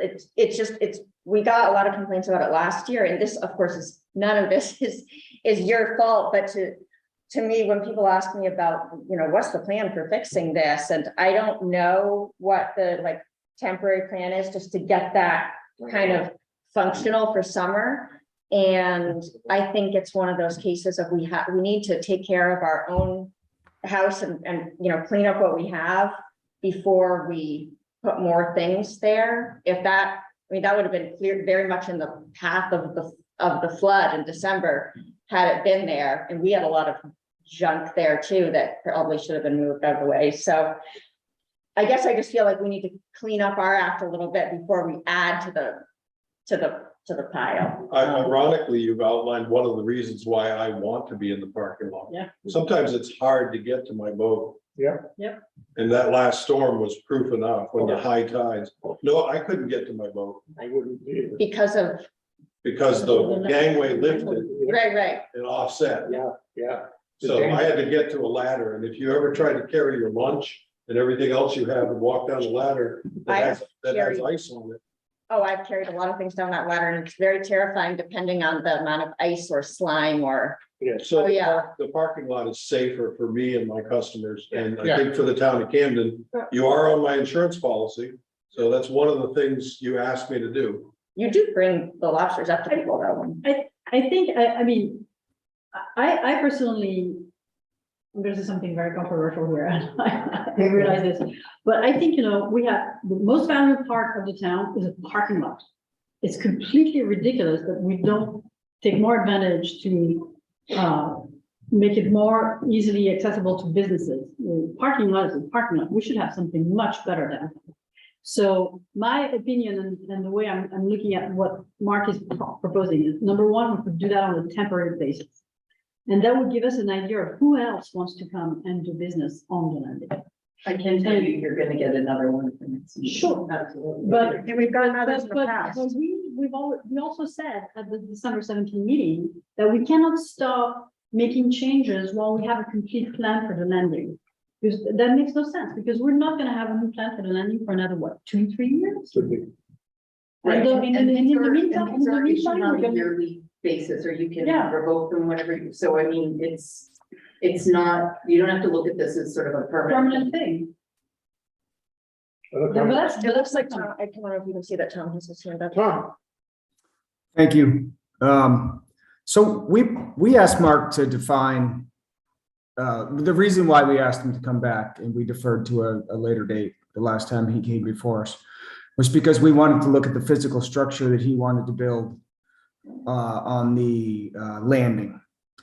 We weren't focused so much on the grand plan for the landing or anything else. I think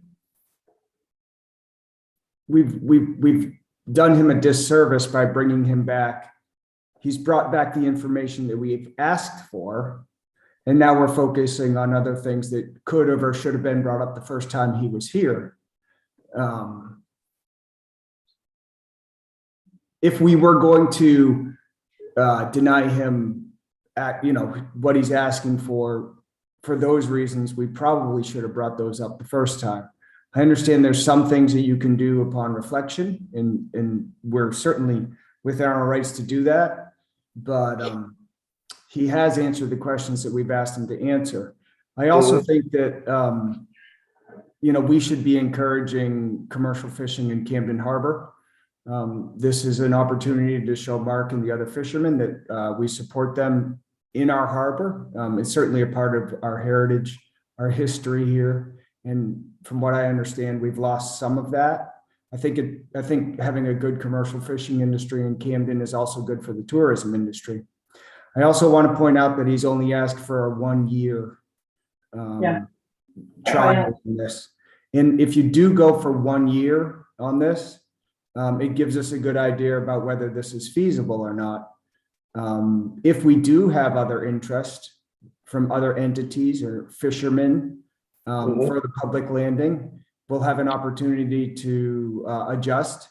Maybe someday this turns into a small fisherman's co-op or something of that nature, where anybody who has commercial fishing licenses that running out of Camden Harbor has some opportunities for that space. And like Sophie says, maybe that space can expand. Maybe we lose a parking spot or two in the future and create something that's really great for our businesses, for our town, again, in a historic industry for Camden and the coast of Maine. thank you, Tom. That's Stephanie. So I am 100% on board with commerce and a working waterfront. To Allison's point, I am very concerned at the state of the entire area down there. And in thinking of this, something just doesn't feel like we're caught up to this grand idea. It's a great idea. Just don't know if we're caught up to having people do this on the landing yet. And I know for a fact that I have a couple other people that have come to me and said, well, can I set up my table to sell my bracelets that I make? Can I, sell my jewelry that I make there? I'm like, well, put in an application. Who knows? The sky's the limit. It is a great opportunity. But I am very concerned with the state of everything down there. My thought was a big sign that you could put up that is hung in a stable manner that says, if you do not feel something to the effect, if you don't feel comfortable coming down to the boat, call this number, we can come to you, or something like that. That could also have it so that we could, anybody else that wanted to, Bill, Joe, Schmo, wanted to add their little sign on there. Hey, call my number if you want to. Everybody kind of has their guy. And I think, I got my guy for this and my guy for electricians and all of that. So I know the guy I call. So I feel like your guys, you would be the guy for your people. That to me is more appealing at this point in the game, seeing as where we're at with everything down there, is to kind of think of a signage thing that might help you do what you're doing without adding more to the landing. That's just my thought process on it. Thank you for your thoughts. The de facto situation is just as you described. We're already doing that. Right. We've already done that. It works. The difference is it's safer and it's better for the town, for the customer, and for the lobsterman to do what I'm proposing. So we all benefit. And no ill intent, but bracelets are very different than iconic Maine lobster. We represent a $500 million industry in the state. I feel very passionately that we can bring good things to the waterfront in form of lobster and a tourism and a visitor's experience, both with our stand and our education and the efforts we put forward. I really do feel you're doing that. I mean, I agree with everything that you're saying, and I watch it with it is a tourist attraction. It is all of those things. I think your presence there has added a lot to the harbor, to the experience that people have. And I definitely want to continue to support that and find ways of expanding it and find ways of, I mean, we've got a whole elder fishery too that's about to start. I mean, that's just completely neglected by the town. It's like pandemonium down. It's, somewhat of a free-for-all, as you know.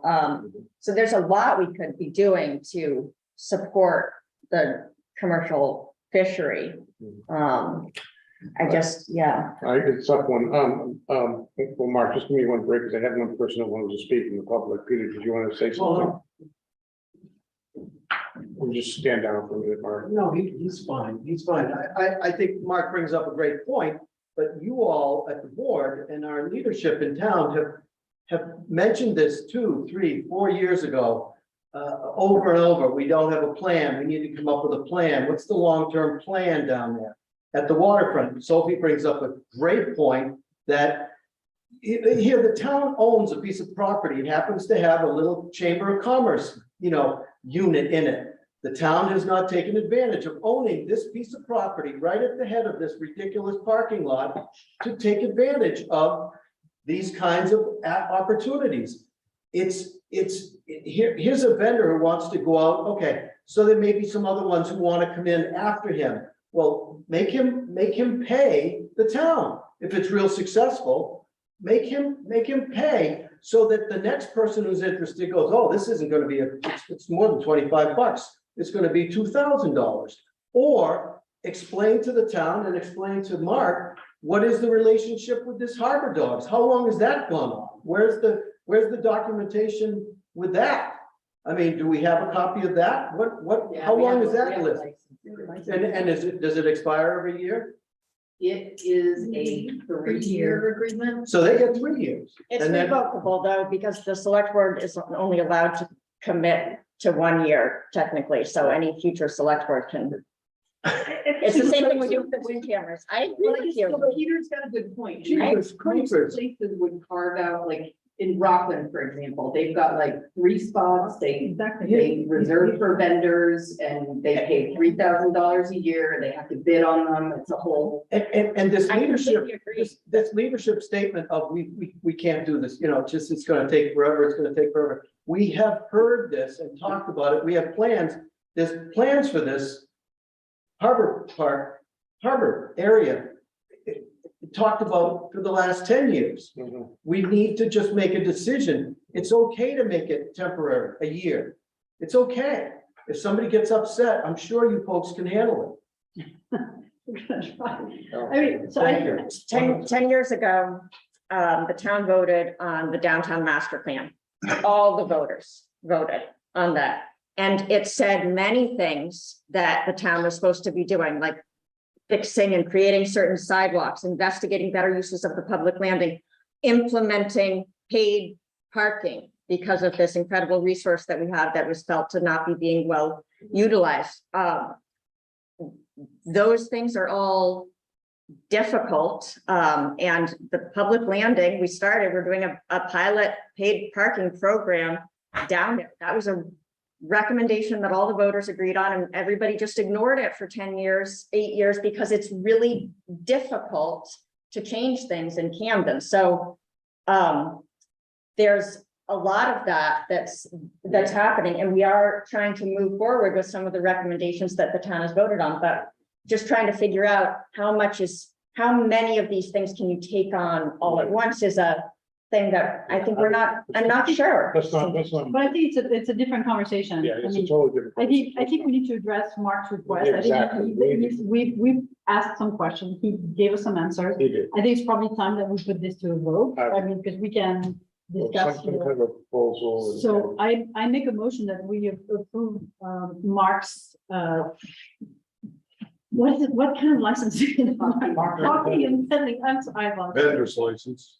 Well, it's a hockey and peddling license for 1 year as a temporary tryout to sell live lobster in a shack according to the specifications that you shared with the select board.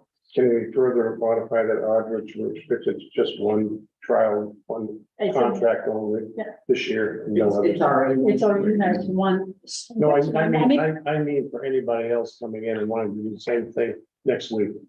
No, you can't, because you're voting on his On his. license. If you want to, you're gonna have to, have the right to apply, but you have to make a decision on them, just like you're doing with Mark. You can't do like a blanket ban of all. Okay, that's what I was asking. Okay, you made the motion. but I made the second. motion, so we can discuss for a second. Move forward. Do I have a second? I'll second it, force it to a vote. What were the specifications that I saw a bunch of different? No. So is it according to the specifications? Yeah, so he gave us the dimensions, the size, the place, the signage, the table. I mean, everything is in the packet. So basically I guess I was confused by so many different pictures. and There is, things, because but- we never closed on electrical and non-electrical. Yeah, I mean, so that I can't. Okay, so just, One copy. no, I did get. With one, the just dimension, only one copy with the more like dimension. artwork than, It is. I mean, I'm happy to modify It's pretty. the Motion. motion to include electrical. I mean, Tom, that was more your specification. If it needs to be plugged in, that we have a meter for the town and. Yeah, Tommy, you had your hand up. Did I miss it? Yes, so the way those work, for anybody that's unfamiliar with them, it literally is, it just goes in line with the cord plug. And it gives a digital reading of the amount of usage that's going through that cord. So if he only plugs one appliance in, it just gives a digital reading of the amount of power that appliance has used. So it's a very simple electrical device, and it would be something that Mark would just have to monitor and let the town know how many kilowatt hours he used on a monthly basis. Mm-hmm. there's already competition for that outlet. There's an outlet there that is, Any other discussion on the motion? Stephanie, no. Okay, then we'll go for a vote. All those in favor of the motion? All those opposed to the motion? Motion doesn't carry. I'm sorry, Mark, but keep in our face, please. Thank you for your consideration. Thank you. Onward to, by the way, are you guys here about the Wolfies? We're gonna go to that next one. Let's go further delay, I'm sorry. If the board agrees, I'm gonna just do a agenda switch to get a approval of a new taxi cab driver for Wolfie's Wheels again. Wolfie's growing. Well, we've had some bumps. Oh, Yeah, I was wound up in the hospital 3 times between December I'm sorry. 3rd and January 3rd. I'm sorry. And we lost a little bit of business, but I have been driving all quick where now we're gaining ground again. Good. And we're ready for another driver. And I will introduce to you Andrew Lavoy, who put the application into the town. And at this time, I would ask for your approval and ask him any questions that you would like. Any questions, board?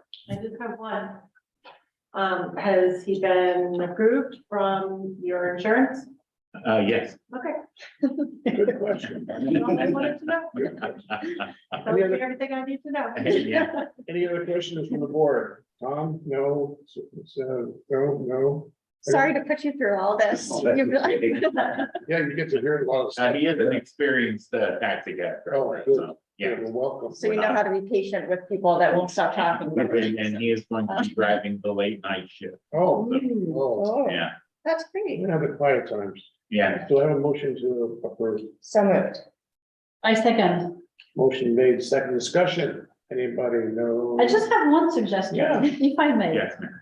And I really don't like interfering with people's business plans, but I saw when you guys go to the airports, either Portland or Bangor, I Yeah. think there's a high demand for that. And I need to use that, and my husband does, and I would completely be willing to share with someone else, because I think we have a We would be, resource. now, we would be happy to do that if two people, wanted to go at the same time. Exactly, or even let people know, hey, there's a ride to Portland, if you need, Yeah. we still have one spot. I mean, I think that would be a super help to a lot of travelers.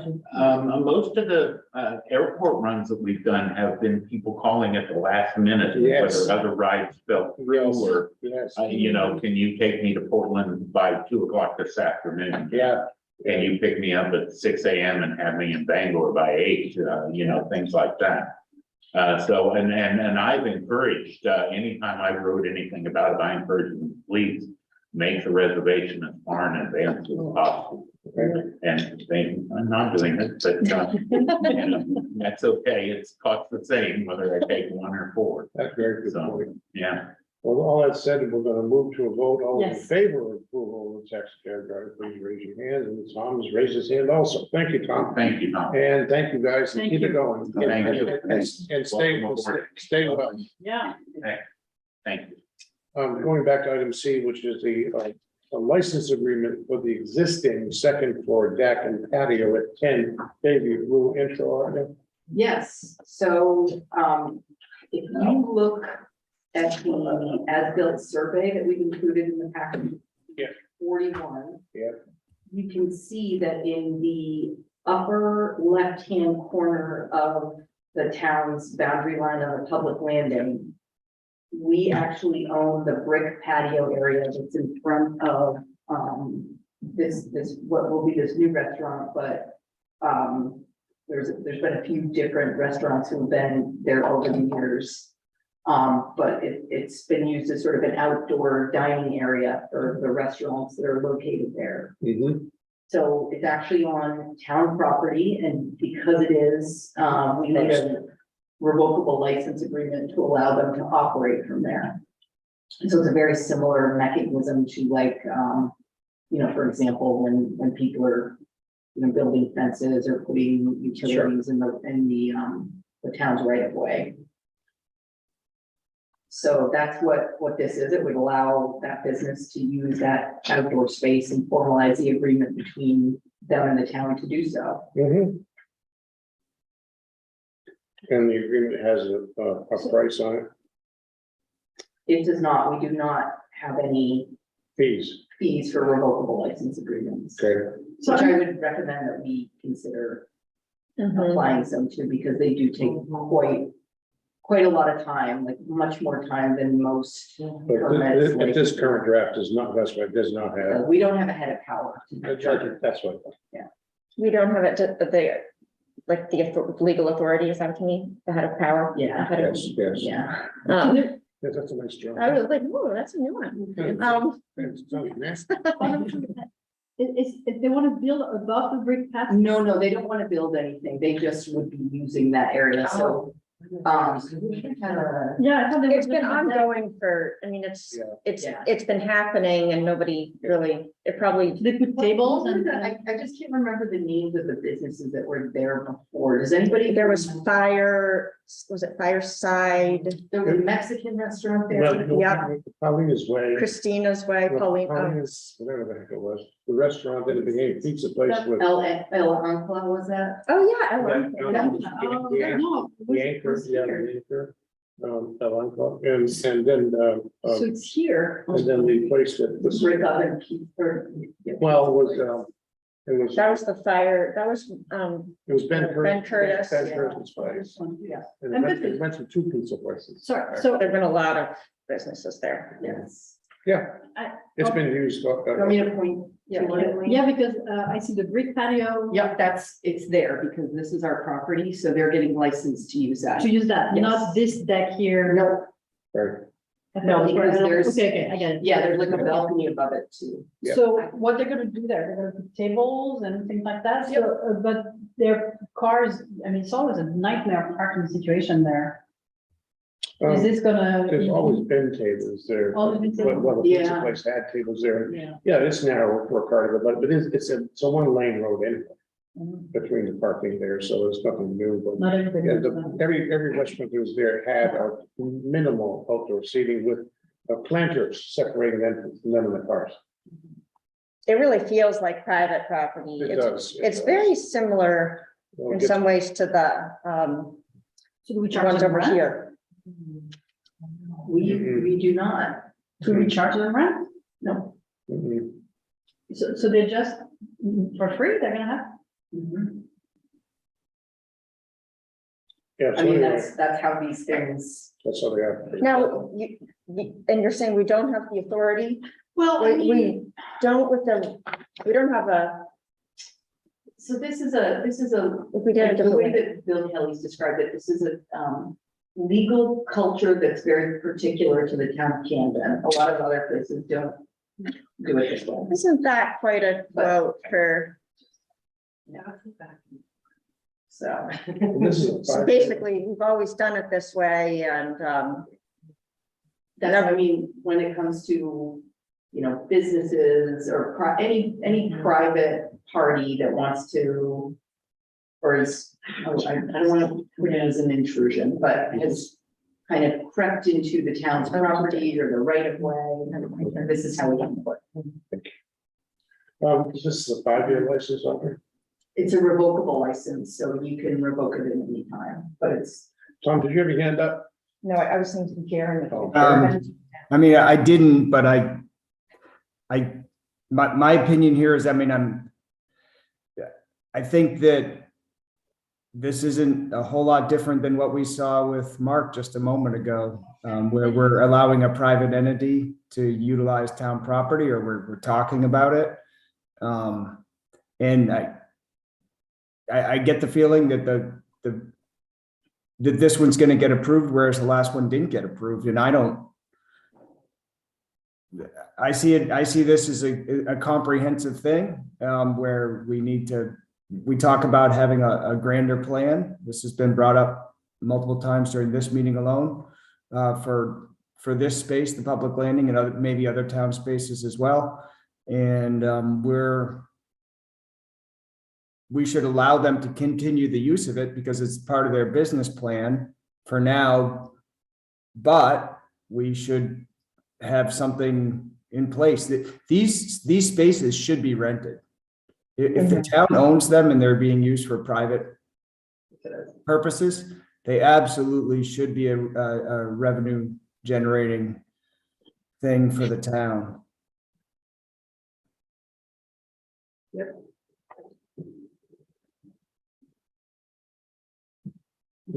Alison, that's not allowed. Councilors, reading this. Go ahead. Yeah, I mean, there's a little bit of difference here because it's continuing historical use, but I 100% agree with the concept of what's being said here, and it's something that we say a lot. The other one down at the public landing is the what is it? All the behind the village shop and the Lily Lupin and Fern, and that was one that we looked at and hasn't come back. The decks that extend off of those buildings. It's a very similar thing, and since there's no mechanism when we sign these, a select board before us signed them, and it's this revocable license that then goes somewhere, and there's no mechanism to trigger it to come back up again. So most of us end up just thinking that it's all private property unless you mark out what the town property boundaries are all the time. So I don't know if, So, sorry. should we be just looking correct- comprehensively, like what? To correct myself, or Janice and Jaren both corrected me. Oh. We do charge a $1,500 fee. That's all right. That's- To this one? Yes, Oh, how interesting. yeah. But none of the others have, None of the others, but this one we do. Yeah, I thought I'd read 1,500. I was just checking out what I was doing. I mean, and when I say none of the others, it's Harbor Dogs, they pay something. Hmm. But Yes. it would be great just to have a document of, we're trying to corral all of these agreements that we have. Is the best way to have, is there any way to not stop everything in its tracks and make people's businesses suffer, but also force some kind of an inventory or I don't know what I agree with everything being said. I don't know what It's a whole different topic. I mean, this one seems like it already does have a cost associated with it, so it It has a fee, yes, it does. I just found it. makes a little more sense. Yeah, just it to- does. Well, yeah, we have to, I agree with you, said about going across, but right now we're focusing on approving or not approving this agreement, which has a $1,500 fee in it. And I think that's not a bad. So are they just, is it mostly, are they asking to transfer the existing? No, this would be a whole new. Whole new, it's a whole new whole new license. one. This is a whole new license. So is it the building owner in the past that has had this agreement with the town that? Where did the $1,500 come from? Was it a past revocable license from a select board that is an annual? Yeah, it's an annual fee and, whoever the last, because I don't know beyond Right, whoever was the last licensee. Right. so they're asking to have it be the same terms. Yeah, and it's signed by both the property owner and the business owner. Yeah. Or sorry, Because with the other properties that have the, the landlord and the tenant, who's the Yeah. business owner. Anyway, so the action here is we approve or not. oh, Jeremy does have his hand up and so does Tom. Oh, yeah, and I mean, you can bring him on, but he was just making He the was point making a that comment about 15. all of this stuff will be loaded into the iWork program as well. Oh, So it's not Oh, going to be, right, I mean, and it's not going to be this sort of scattered digital record keeping, right. paper record keeping without an integrated system. It's all going to go into the iWork now. Perfect. Oh, right. That'll be very helpful and So Future it is, Oh, yeah. to Tom's question, everybody says it's 1,500 per year. Yeah, yes. just to be clear on that. So do I have a motion to approve or not? Just, Tom seems to have his hand up. Tom, you have your hand up? Yes, thank you. So when these things come up for renewal, as it does tonight, this is our opportunity to consider what terms we want to, if we are going to approve this, I mean, Yeah. this is our opportunity. So maybe it's not appropriate for tonight because this one's just coming before us now, but this is something that the board needs to anticipate and the town staff needs to let us know that this is something we need to anticipate. We have basically a lease agreement coming up. And do we want to renew it? And if we do want to renew it, under what terms? And the thing that I'm most uncomfortable with about this is that we weren't prepared that way. We didn't know there was a $1,500, essentially a lease, annual lease for this. And we had no opportunity to have some discussion with the person or the entity that uses this space about whether those are acceptable terms to them, whether those are acceptable terms to us.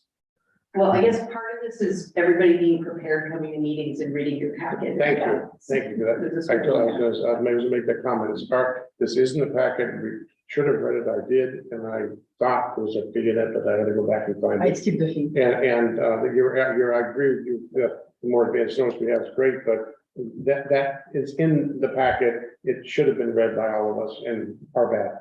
So wait, but just sure. So it's in the packet, but what's the process for us to go about a renegotiation process? We It don't- would be tonight, If- if, you know, you come prepared, you have questions, You have you have questions, amendments you'd like recommendations? to make. Okay, so let's go ahead and do it then, Audra. Is the tenant in the audience? No, Okay, so how are we prepared to renegotiate with the tenant? We're not, we're just trying to lay out the conditions of the So town. who invites the tenant to the meeting? Oh, so we would, I think what we would do is we would say we have some concerns and we would direct Audra to go back and negotiate different. Correct. Yeah, I would suggest that the preparation preparation comes from the town staff. You let the tenant know, by creating a this is packet, their opportunity, this is what the board's and your gonna all discuss. responsibility If is the to do board would like to renegotiate, One at a time, let Audra finish, please. I was gonna say, our preparation is, somebody comes to us and asks us to do this. We draft an agreement, we put it in your packet, you read it, you show up the meeting prepared with anything that you would like to change. Correct. And you can decide, we're not ready to vote on it because we have things that we'd like to change and we'd like to speak Correct. to the owner. Correct. Or you decide you're prepared and you vote on it tonight. Correct. And by the way, the owner knows it's on the agenda of the They do. select board, so Yeah. they can also show up If they want to. if they want to, as some business owners comes when their licenses are for renewal. Yeah, the negotiation process goes through the town manager, Not not us. through the select board. The select board, we can make our comments, say, we won't sign it unless these things are in it, and Audra has to take that back to the owner and have that discussion. That's really the way it works.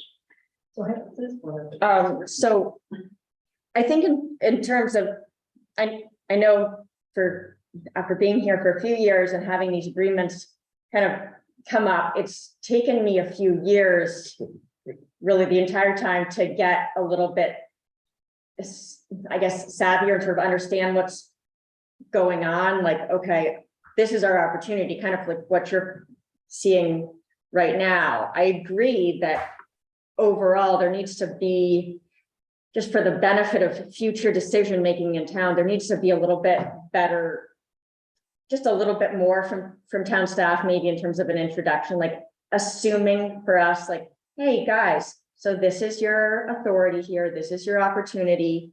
I sometimes think you maybe give us a little too much credit, like Oh, for. and I agree, but I can't know about this if you all don't read your packet. and Right. come. Oh, sure, but I mean, even you forgot about the fee too, so we all make Oh, yeah, mistakes, no, like. absolutely. I'm just like, saying it's from now on, hard. if you want more information, if you want to be able to negotiate these things in advance, I don't know what questions you're going to ask Well, And unless. so, I mean, sometimes we might need a unless you ask me recommendation. ahead of well, time. That's- be careful here, because So Janice says, the packet comes out on Fridays. We were supposed to read the packet as quickly. The reason why the packet comes out days before is so you have time to ask questions. Right. It's my bad if I didn't ask some question about the revocable license, before the meeting. If you have information you want to get to make your decision, that's part of it.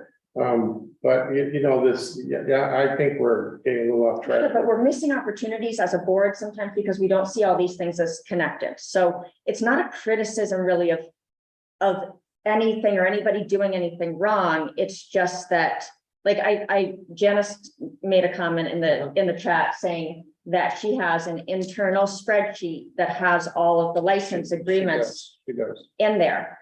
That is new information to me that would be helpful as we go forward and we approve this or don't approve this in this sort of piecemealed way. It's it's hard to know that, okay, well, we just approved this, but then we're going to get, in a couple months, we should recognize we're going to get another request that's similar, and then we're going to have to justify our response to that based on. See, It's helpful to know that there are a lot of these, I guess is what I'm saying. I totally disagree with that, because you have to face what you have at hand. And nothing is going to change my opinion if I know a similar one is coming up in 2 months. What do I care? It doesn't matter. It doesn't matter. They're especially revocable It's agreements. revocable They're license, each, you know. they're each different. It's And just not also, leading to the some- greatest Some of outcome. them are on, like, some licenses, You know, like, are millions of types of business licenses and liquor licenses. They're on a cycle. We know when they're gonna expire, we know Yeah. when they need to renew. Yeah. Janice has a whole process of Right. notifying people and. It's not our job to. No, Sure, we're there are many just opportunities stepping for into that. the service above and beyond that we give to our businesses in town, notifying them, taking a lot of the responsibility off them to help them with that. Mhm. With something like this, So- that's dependent on Stuart getting a tenant who's gonna open a restaurant, Yeah. who decides they wanna use the Yeah. patio, so we can't anticipate No. something like this And Stuart is gonna coming pay up for it. until it does. No. So I have two questions. Stuart is responsible for the $1,500. I'm not Because sure both- how he works that out. Yeah. Yeah, so because we have two parties, Yes. so One he's, second, Tom. so my question is, I just wanna know if somebody doesn't pay that 1,500, who do we go after? Is it Blackout, or is it Stuart, or is it both? Both of them. Both. Okay. Both. And the second question I have is, how is the $1,500 calculated? That's, so again, I have no idea because this Right. was It's a joke. used as a historic. So we're just, Janice is on as well, okay, Is Janice so, but I mean, so my concern is that fee may be too low for Right. that piece of real estate, and so how do we evaluate this? I mean, I would charge them $5,000 a year. We don't have any fee schedule on. We don't have any fee schedule or Janice, calculation or, Tom, one Where second. staff recommendation would sometimes be helpful. Janice, did you have any comments on that? you're muted. Janice, we can't hear you.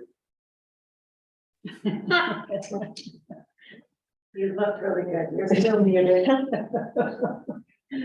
Yeah, push the talk button. No. She's not actually muted No. by the system, Maybe she's, her speaker. Maybe speaker's not on. would be a microphone. Type in bold. Well, when you figure it out, maybe we Well, can. while she's doing that, Tom, do you want to make a comment? Yes, thank you. So when was the last time, when was this $1,500 per year fee set?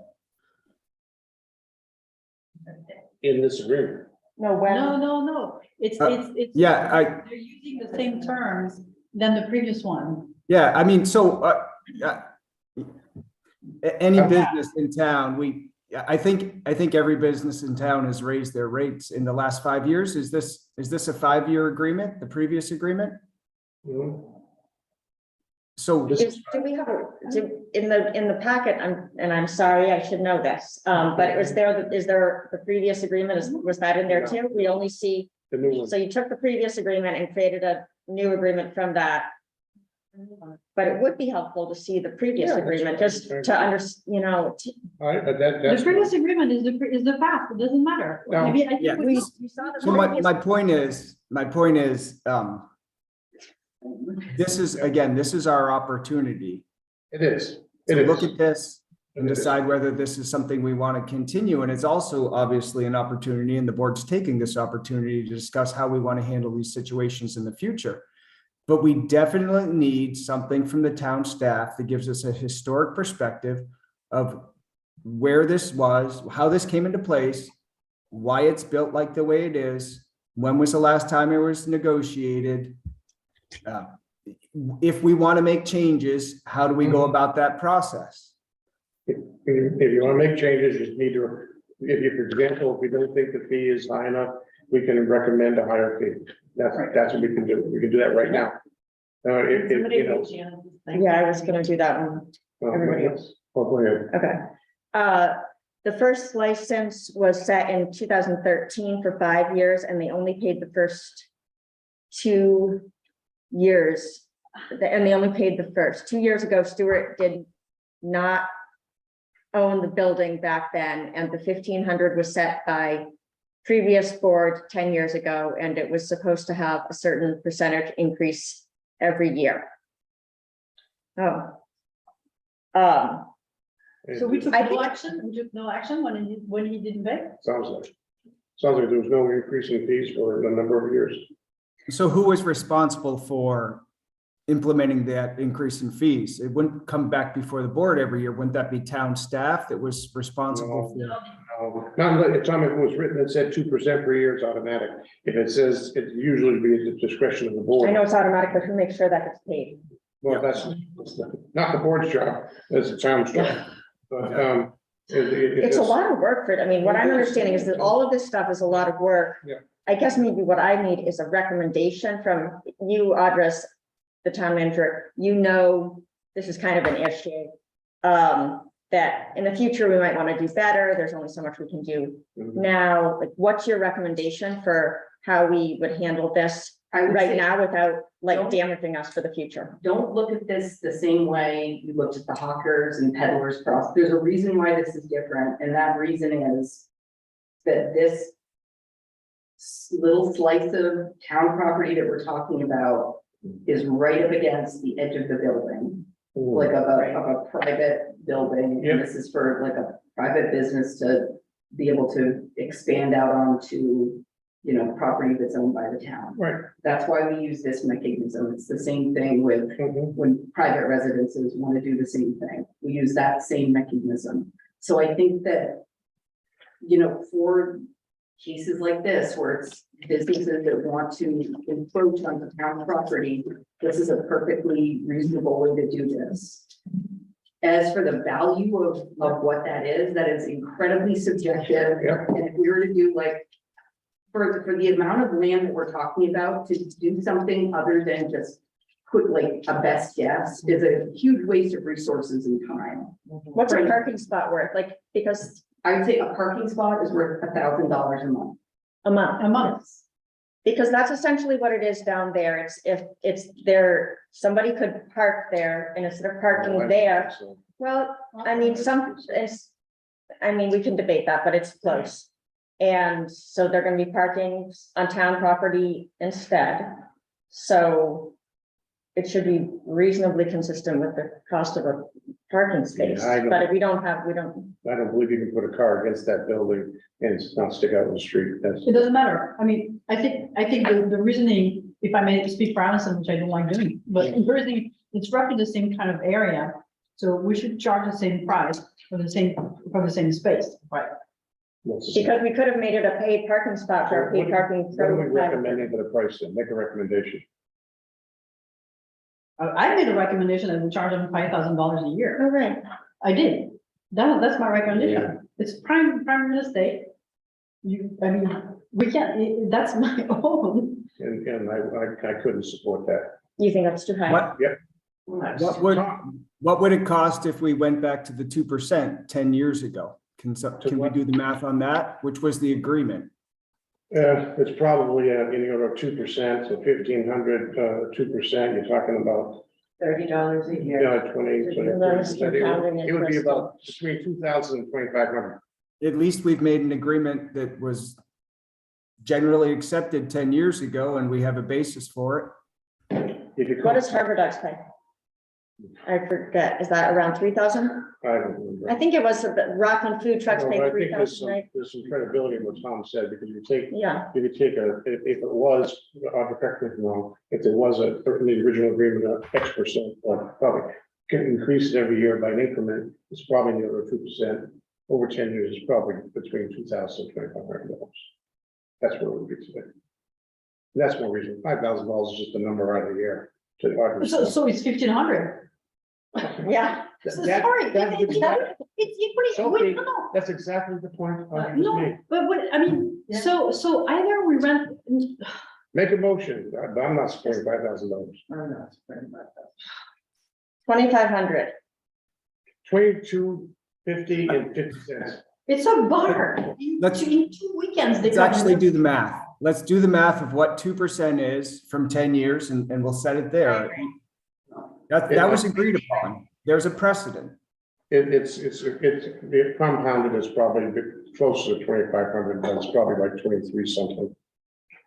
Because 2% over 10 years is 20%, and you compound it, so it makes it about 30%. So 30% on 1,500 is 2,000, so I'm saying a little more than that. It's probably around $2,300. I'll make a motion that we approve this license for the fee of $2,500 a year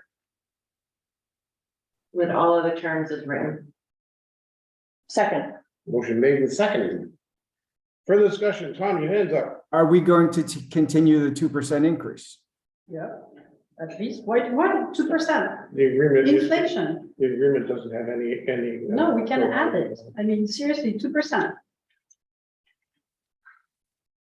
Or I can't tell, you're. Well- you're I'm upset if you saying- want 2% or you don't, I can't It's tell already you. yes or no. You No, want it or not? no, I don't want 2%. I want at least inflation, Oh, at okay, least. like, right, I mean, the town has to do, we have to do this whole COLA thing every year, I mean, Like CPI. CPI, Could be CPI, something realistic. could be CPI or something, so it's measurable rather than. then we should be doing that with every single Yes. license that we have, and, course. because otherwise towns have to be like, oh, this. Floor. Yeah, yeah. $2,500, it's a yes or a no. Right, and maybe we Well, can COLA if I later. second and any further discussion, all those in favor? I got 1, 2, 3, 4, all those, yeah, that's right, all those Yeah. opposed, Completely opposed. okay. you're Might right. as well give it to them for free. You don't count. But this is only, I mean, what's the mechanism for this to come back up again? I forgot. Yeah. So what, I have to request that Bob put it on the agenda to, Next year, or anytime, actually. that's the problem. Those are the things that You never have to come give, back you up. have to give 3 months notice. For revocation. That's all. At least with not 20 years like the yacht club. No, it's not 20 years. Sorry. No. All right, onward, to our next item, which, as I recall, I lost track completely. Is the extension Oh, of Janice. paid parking pilot program 2023. Right? And this, now there is a little, listen, that was written by the group in our packet, which I did read. Audrey, do you want to just summarize what you? Sure, so there are 2 documents, so one is a memo that I wrote, but it's a summary of the recommendations of the working group. Yeah. We had a meeting on the 18th of January. And we discussed the memo or letter that's also in your packet from John Burke, where he summarized the findings of the pilot program from this summer. Yes. And we had a good discussion about that, as well as some recommendations and some comments that were given to us by Scott Entwistle when he moved on to another opportunity. And based on both the analysis from John and the recommendations from Scott, as well as some other feedback, came up with the following recommendations. So some of them are specific to the paid parking program, and others are more general about how we can make some changes to our current parking system so it just functions better going into the summer of 2023. So the first recommendation they had was to extend the program into the 23 season from May to November. And they thought that this was prudent, given that the program started fairly late in the summer of 2022 because of, purchasing and receiving and installing equipment. So that the data that collected was quite limited. Just to be clear, is this May 1 to November 30 or May 1 to November 1? Yes, beginning of May. May 1, to November 30. Thank you. So, Yeah. So, sorry, was there anything else? Okay.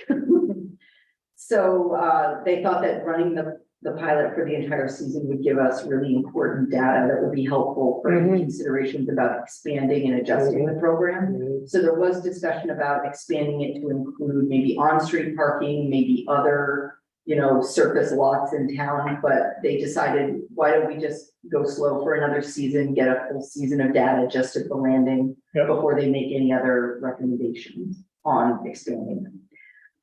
So they also thought that to encourage turnover, there should be a maximum of 4 hours. So as it is now, you're only supposed to park in those spots. I think it's a 3-hour maximum.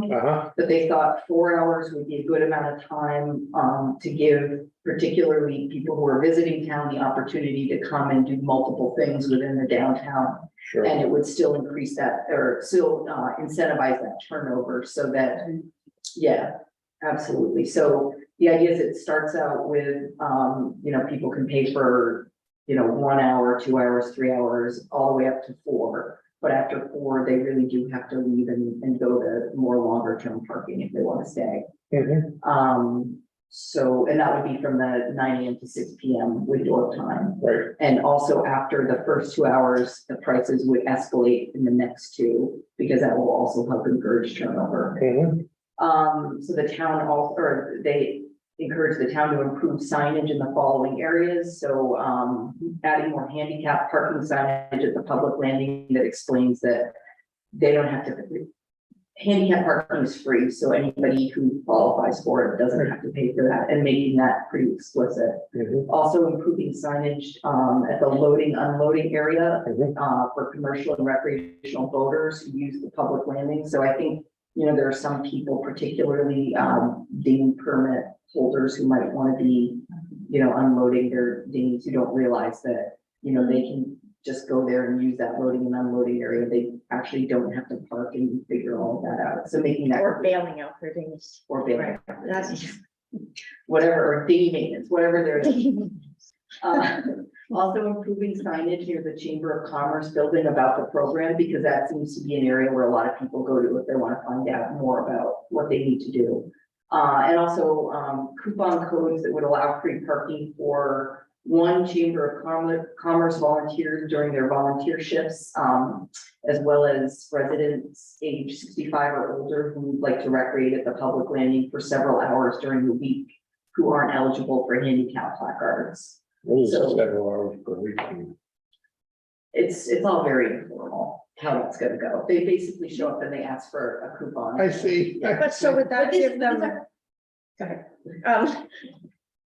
That sounds pretty good, to me. Is there a way to track that? So can you give them a code that automatically allocates 6 hours a week or something to?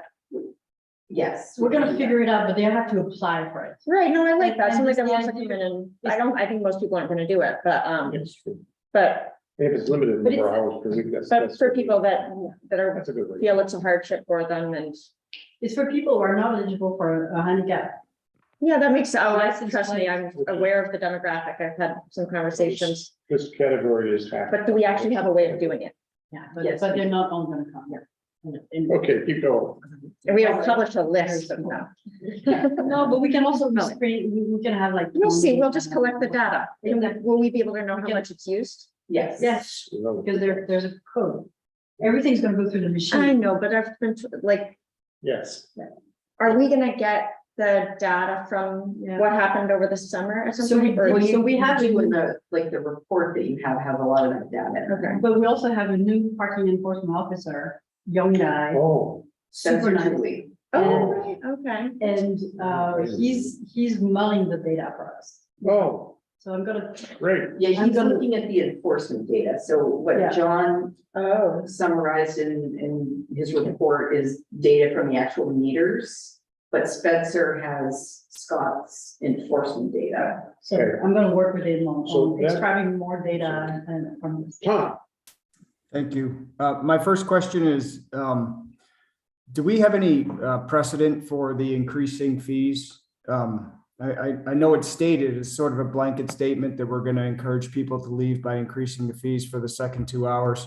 But is there, you know, a municipality or an entity that has tried that? Do we have an example of what those increased fees would look like? I mean, Yes. to me, it seems like once you're settled in there, you know, do we have any data on that?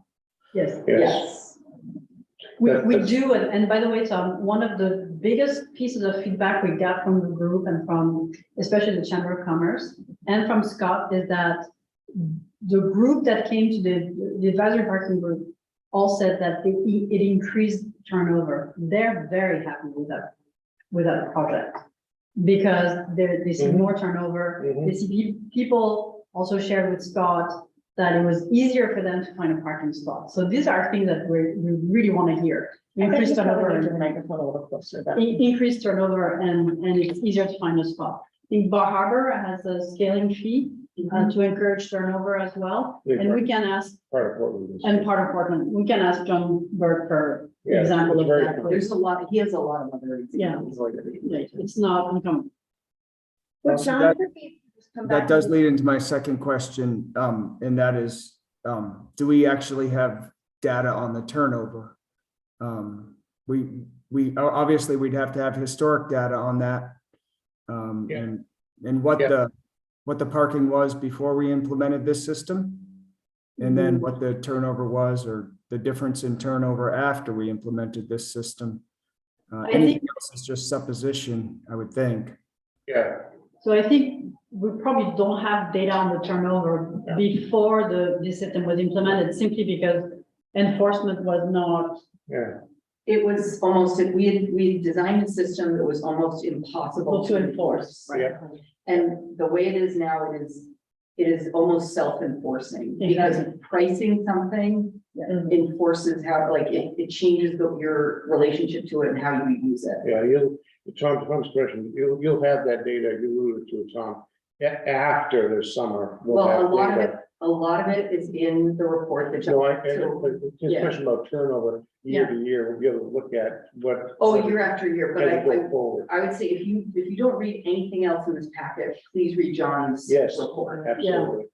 So basically, these are the 4 items related to paid parking, because the ones down below are related to RVs and that kind of, these other 2. Yeah, we discussed that too. I mean, it was a pretty good meeting with a lot of ideas and suggestions from everyone. Oh, do you want me to get back to the more general? Yeah. Yeah. Recommendations? So these had nothing to do with the public landing pilot. A lot of it had to do with RV and tour bus parking Yeah. more longer term. Yeah, So RV parking has been a real challenge because, you know, a lot of them, and it's a genuine, they want to do the right thing, they just don't know where to go. And so a lot of them have been going into like the Knox Mill lots and Yep. parking across 5 spaces.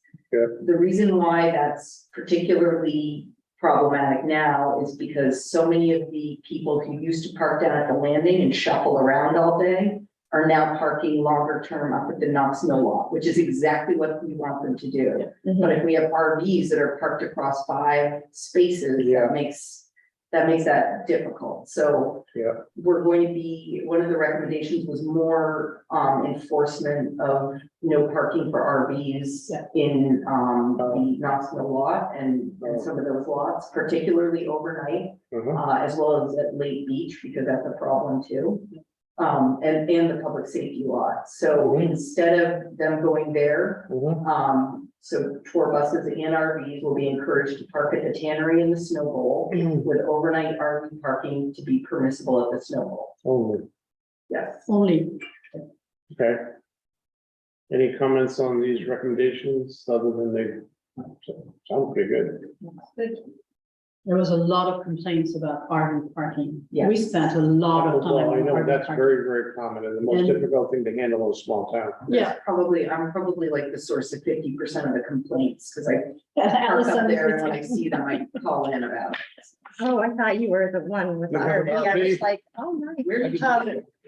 So, but I also think it's important to like not stigmatize the RV people. There is a real negative attitude toward them sometimes because we haven't provided, this is what I talked to Scott a lot about. It was really uncomfortable for him because, you know, he didn't like you already said, he didn't have anywhere to tell them to go. But when you talk to a lot of them, they're really cool people that are coming to Camden to enjoy, you know, all the things that we want them to enjoy, and they rented an RV and it's, I mean, so the snowball is that, Still, you know, there's no way of them getting back and forth to town. I mean, that's where we give them Wolfie's Wheels like number, I guess. it And was dark, a lot of RV people should drive their own cars. A lot of RV people have little bikes, bicycles, motor. And or if they're gonna go to Hannaford for food, they can still drive their RV for that Yeah. there. And then they, for the night, the only time they really are there is at night when they're staying overnight. so we're gonna, and during the day, the tannery is gonna be encouraged. Yeah. I have this like feeling in the back of my mind that that's gonna Maybe, need to be defined or cause. yes. We want to be careful, we don't. What about, right, but I don't know, like where in the tannery Well, and then the that has. farmer's market and what That's- about this, what about along the sidewalk on Washington Street, or we can deal with that We later. can Those let- are- let- those I are- mean, you guys the can- discussion is basically, do we re-upping on a full summer Yeah. of paid parking Mhm. with the changes recommended by the advisory committee? I think the comments they made on the RV parking, we need to address them because it's Yes, a constant, yes, constant issue, but that requires this is not. Yeah. No, I like the, I mean, I'm very And happy we're that you're not planning on anti-RV, that. it's just that we need to find a good spot for them. And that doesn't take 5 parking places when they. I mean, it's the same problem whether we do paid parking or not. I'm glad, it's great. Sounds like you guys are talking about parking and making some good recommendations, so. Tom, go ahead. Thank you. I think the origin, and I wasn't on the board when this was originally brought forward. But I think the origin of this was to improve downtown parking, to increase parking turnover. And what we're receiving for data is financial data. I would like to see, and I'm going to support another season of this. What I would like to see is actual data rather than on finances, how much money it's bringing in and such. Sure. I think Sure. that's ancillary here. I would like to see actual data on what it's doing for turnover. And I understand that we don't have the baseline prior to the monitored parking, but that's the sort of thing that moving forward, I'd be more encouraged to support it, full-time or long-term, if we could Yes. see that this was working Yeah. for its Yeah. primary purpose. Yeah, good point, Tom. Thank you. It is a good point, and we can track the turnover in the public landing against other surface lots in the downtown that we own Yes, and use Mhm. that as a comparison. but I'm also gonna put a caveat to the turnover data we have for this summer. Because also remember that we were very lax in the enforcement. Yes, Yeah. yes. So the true baseline, if you will, Tom, will be in 2023. Yeah, Because we'll have I agree. 7 months of data, Yeah. we'll have enforcement from day one. So the conditions to create a baseline will be met. This year, we can take it as an anecdotal Yeah. set of data and evidence, but the full baseline is 2023. Audrey, do you need a motion from us to support the I make a- program for 2023? I make a motion that we support the pilot program from 2023 with the changes proposed by the advisory committee. Second. Motion made and seconded. Further discussion? I would just want to say brief, 2 things. Could we, is this report by itself not in the packet? It cannot be put somewhere on the website? Yes, Sure, it's sure. all posted under, we have the Parking committee, yeah. Yeah, area, we'll put that there. why not? Because just that document by itself, it might even be worthy of a news item. And then the second thing, I think the goals of it were multiple. And for, some demographics, turnover would be the primary goal. For some, it would be revenue. If I've understood correctly, that turnover wasn't necessarily a higher goal than revenue. Or was it, do we have a defined I would say, primary goal? I would say that the primary goal was how do we best manage our parking Yes. supply? Yes. So how do we best match supply with demand? Because we know from the study that we've done, we've got plenty of supply, but our supply is not meeting the demand because of, areas that are farther away, people don't park in, and areas that are close, there's a lot of competition. Yeah. in them. There's a lot of costs associated with maintaining that supply over the. long Yeah. term. So I would just say revenue. Well, I would say revenue, I don't think we should kid ourselves that revenue is going to be really important to this program. Right. And also, I think it's going to be very important to the citizenry in supporting this, because if it continues to be as financially successful as it has been, it has a potential to offset a lot of Yes. costs in the Yes. budget, because it's an alternative Yes. source of revenue Yes. as opposed to taxes. So that said, I'm gonna move, all those in favor of the motions made and seconded. Aye. Thanks, Tom. It's all unanimous. Thank you very much. On to, there's one business license renewal. for fresh restaurant and one baby landing. Could I have a motion to, for that license renewal, please? I make a motion that we approve the renewal of the victualler license for Fresh Restaurant. Okay, Second. motion made, second discussion, all those in favor? Aye. Thanks, thank you, Tom. And that's unanimous, 5-0. Next, a confirmation of library trustees, of which there are two in the packet. Can I make a suggestion for this, You can make anything you want. for this item that we examine each application individually, Yes. please? Oh, And not absolutely. as a, Oh, no, we don't have to address any as a bulk. We can Okay. do individuals, no problem with that. thank you, Chair. As a point of order, our bylaws states that if we go past the 9 o'clock term, we must vote and approve that we do that. Can I? That's a point of order is taken. So, So but do we vote to put a time limit or just that we continue? with well, the you can do a couple of these. You can shut, Okay. Exactly. so you can, Conditional approval of going. you can shut it down. If that was a local board, you could pick a time to shut down, because before, I'm waiting for Tom to follow his face. That's what I was. Whose time zone? Whose time zone? But yeah, you're correct. That's what we wrote.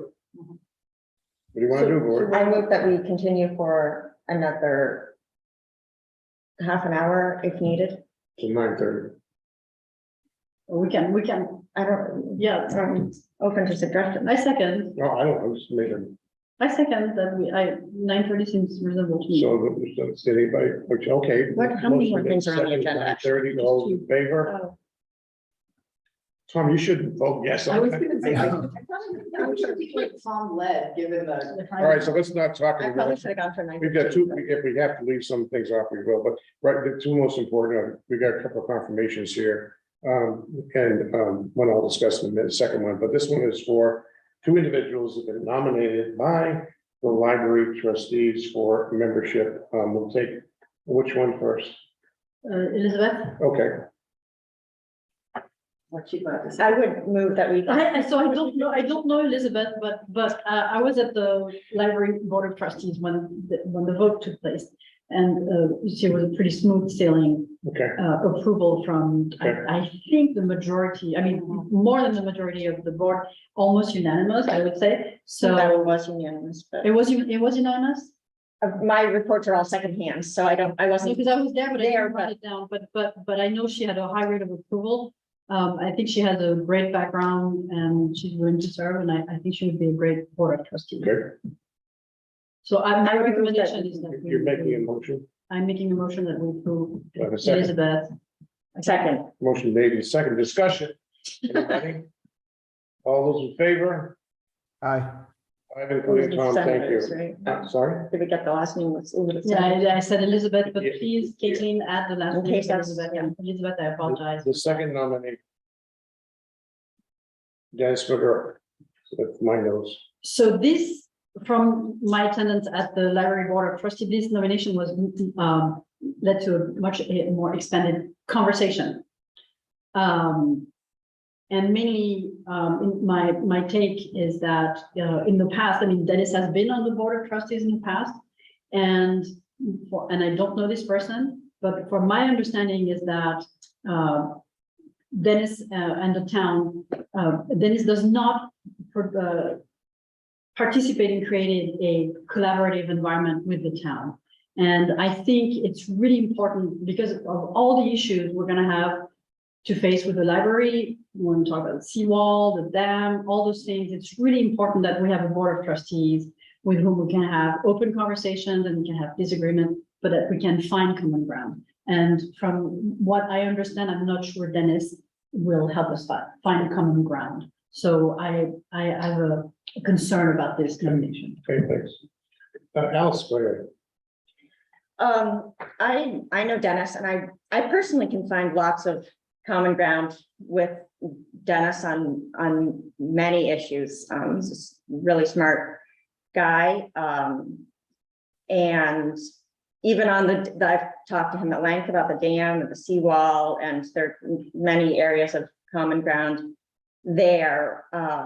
I share the concern about,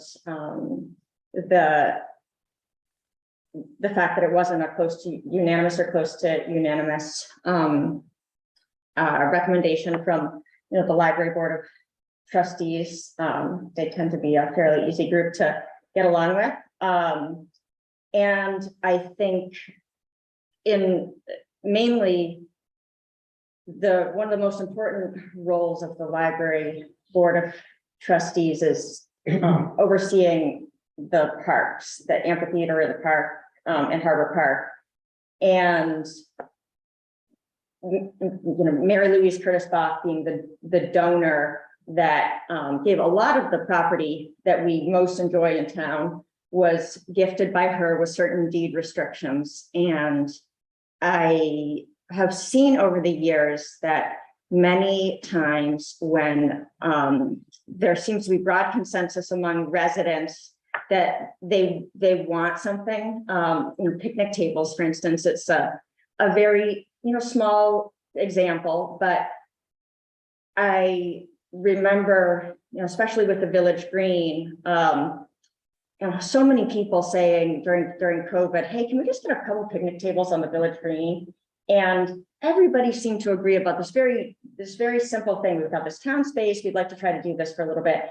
And that the interpretation of gifts of deed and commercial activity and things like that over the years, there are different ways of interpreting the wishes of Mrs. Bach. And Are you saying that Dennis doesn't agree with those interpretations, or? I think that there's been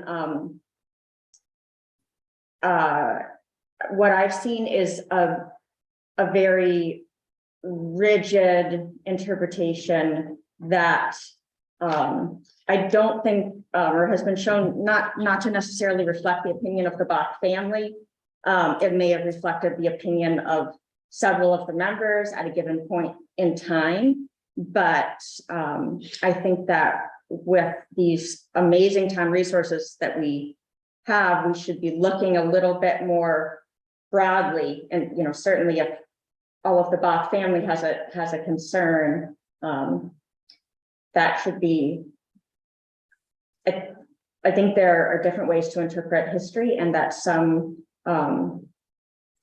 decisions that have been made in the past have been really forcefully advocated for and prevented us from taking advantage of these resources that we have, and that they haven't really necessarily reflected the feelings of the Bach family. I'll say when the picnic tables thing, we got a letter. So anyway, yeah. Are you saying that Dennis does not have those same values that you're speaking of right now, that Mrs. Bach may have written down? What? I mean, I'm not going to What speak you to just anybody's said right values. now, does that have anything to do with Dennis? Yes, Okay, yes. so you think that he will uphold those I'm values, concerned- or that he will not I'm uphold those values? the values are not entirely objective. So things like whether I've seen a tendency from him to speak from a perspective of believing that he firmly knows what Mrs. Bach would have wanted or not wanted, and a tendency for other people who are not as maybe well versed on the issue to assume that that's correct. But when you actually dig a little deeper, there are a lot of things that Mrs. Bach wanted that don't come into the conversation. And I just think that there's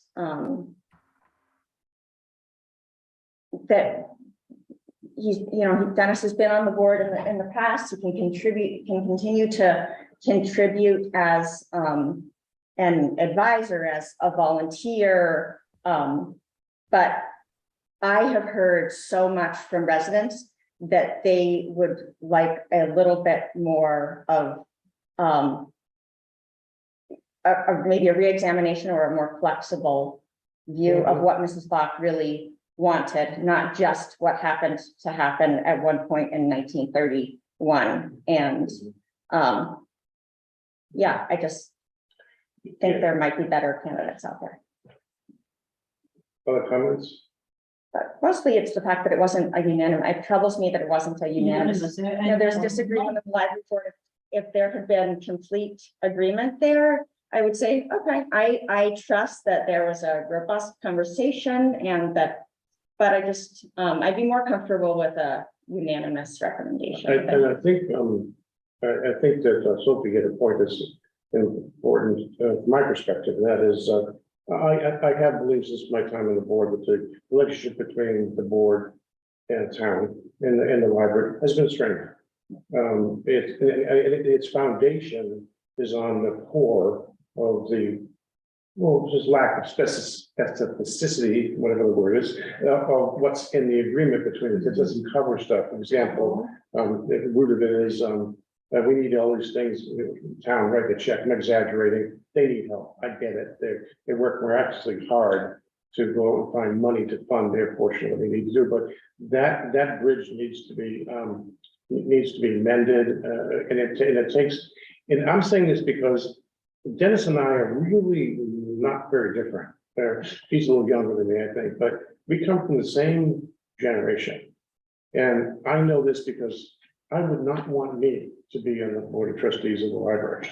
And I would expect me to go down. And the reason is because what I learned in a similar environment to what he learned in business is highly not applicable today. If you spend time as I have talking to Gen X, Y, and now Z, my mouth is open because they don't relate to what the stones that I honed my sword on for 40 years in business. And I have, even sitting in this chair, I have had to temper some of that. Otherwise I would kill myself. Because it's real, this is not, and it's not a personal insult to the person. It's what we were, Dennis is extremely detailed. I love talking to the guy because he's technical like myself and that kind of thing, but I don't believe the board needs people like me and Dennis at this point in time. Tom? I don't know Dennis, but he was recommended by the library's board of trustees. He achieved a majority at a minimum. His name is on this letter. What is our alternative if we choose not to name Dennis to the board of trustees? They would have to go back to the board and. They have a flexible number of board members. Yeah, they don't have to have a specific number. It doesn't cripple them in any way. That's your It question. doesn't prevent them from operating. And I mean, really, this speaks to the larger issue of we don't tend to address this comprehensively. We don't, for the first few times I voted on library board of trustees members, I didn't really understand what their role and authority was. And then I've had for years, town residents saying, well, why can't the town do this over here? Why can't the town do this over here? Oh, well, that's a matter for the library board of trustees. Well, who chooses them? Oh, well, We do. we do. And so this is uncomfortable for me because I like to approve recommendations, but I've too many times had to explain to people a decision that is just difficult for me to defend because we're putting our stamp of approval on these people who get to make the final decision about all things pertaining to the library, the amphitheater, and Harbor Park. Picnic, whether there can be picnic tables. It comes down to a very simple thing. I'm afraid there might, one day not. People like the picnic tables in Harbor Park. Dennis worked very, very hard to try to convince everybody that Mrs. Bach would be turning over in her grave if she saw picnic tables on the village green. He was almost very successful because he's very persuasive, but it didn't turn out to be the opinion of the family. So the example you just used is an example where Dennis was a voice of dissent, but those things were still approved. I don't actually have an issue at all with having a different opinion, a voice of dissent, somebody who might have a different vision or maybe even a historical perspective. That's why we have these boards. That's why not one of us makes all the decisions. I don't see any reason to turn him down. He was approved by his peers or his potential peers. It was a majority vote.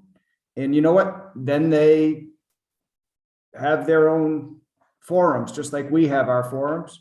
And in the end, we vote and we agree that the majority rules. I don't see any reason to turn him down. Sure, I guess I would, there's, the minutes aren't available from that meeting, or it's something I'd certainly be willing to re-examine, but I'm putting my seal of approval on something, and I don't have enough information to feel confident about it tonight, but I see a lot of value in dissent also. I think in the past, the library has not wanted people on really strong on one side or the other. They might not want me. Anyway, I can see a lot of value in what Tom is saying, but I don't have enough information to feel. Was the session and discussion open session for the approving him as trustee, or closed session? It was open. They do things differently, though. There was a secret vote.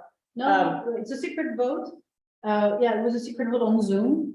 And so you could see the percentage, but I mean, the conversation before the vote was extremely contentious. I was not expecting this. So Can we get a hold of that information? we can ask for the minutes of the meeting. Minutes only. There's no video.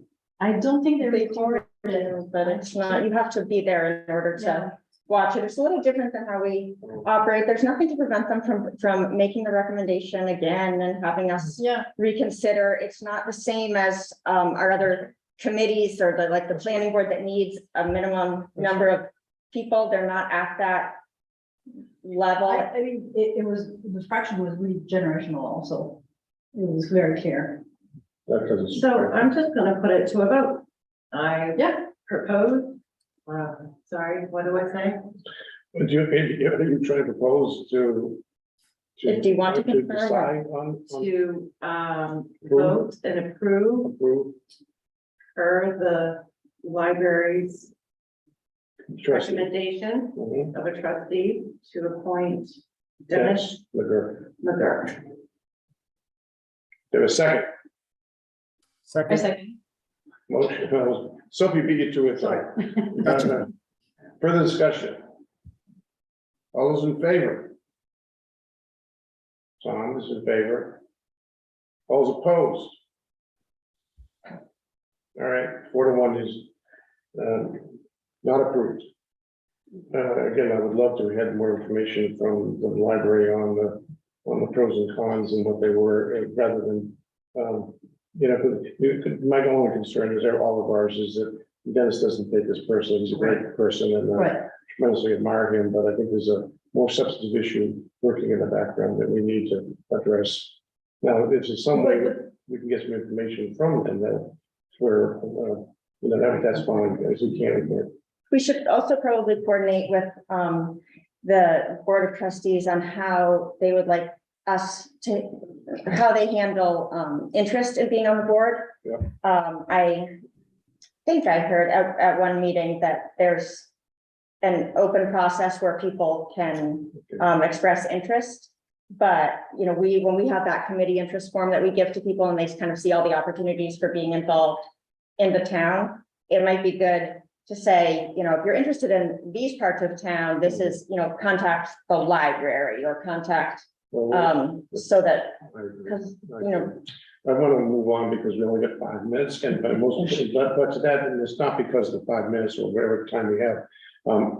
I think it's my bad to put this on the agenda regarding the budget committee because I've had.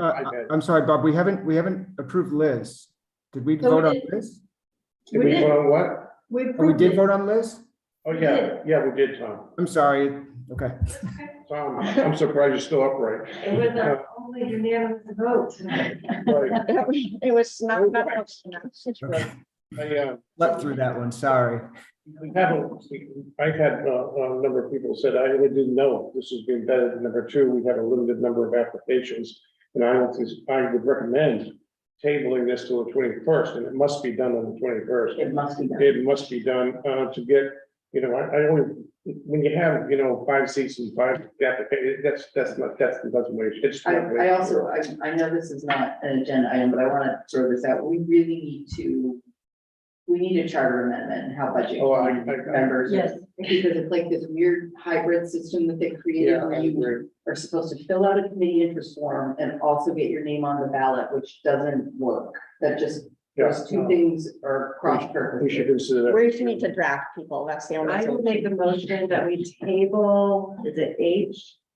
The Yes, budget committee, Let me- and I request that Bob puts it first on the agenda as it can land, so we make sure that we get it done in the next meeting. it has to be done on 21st.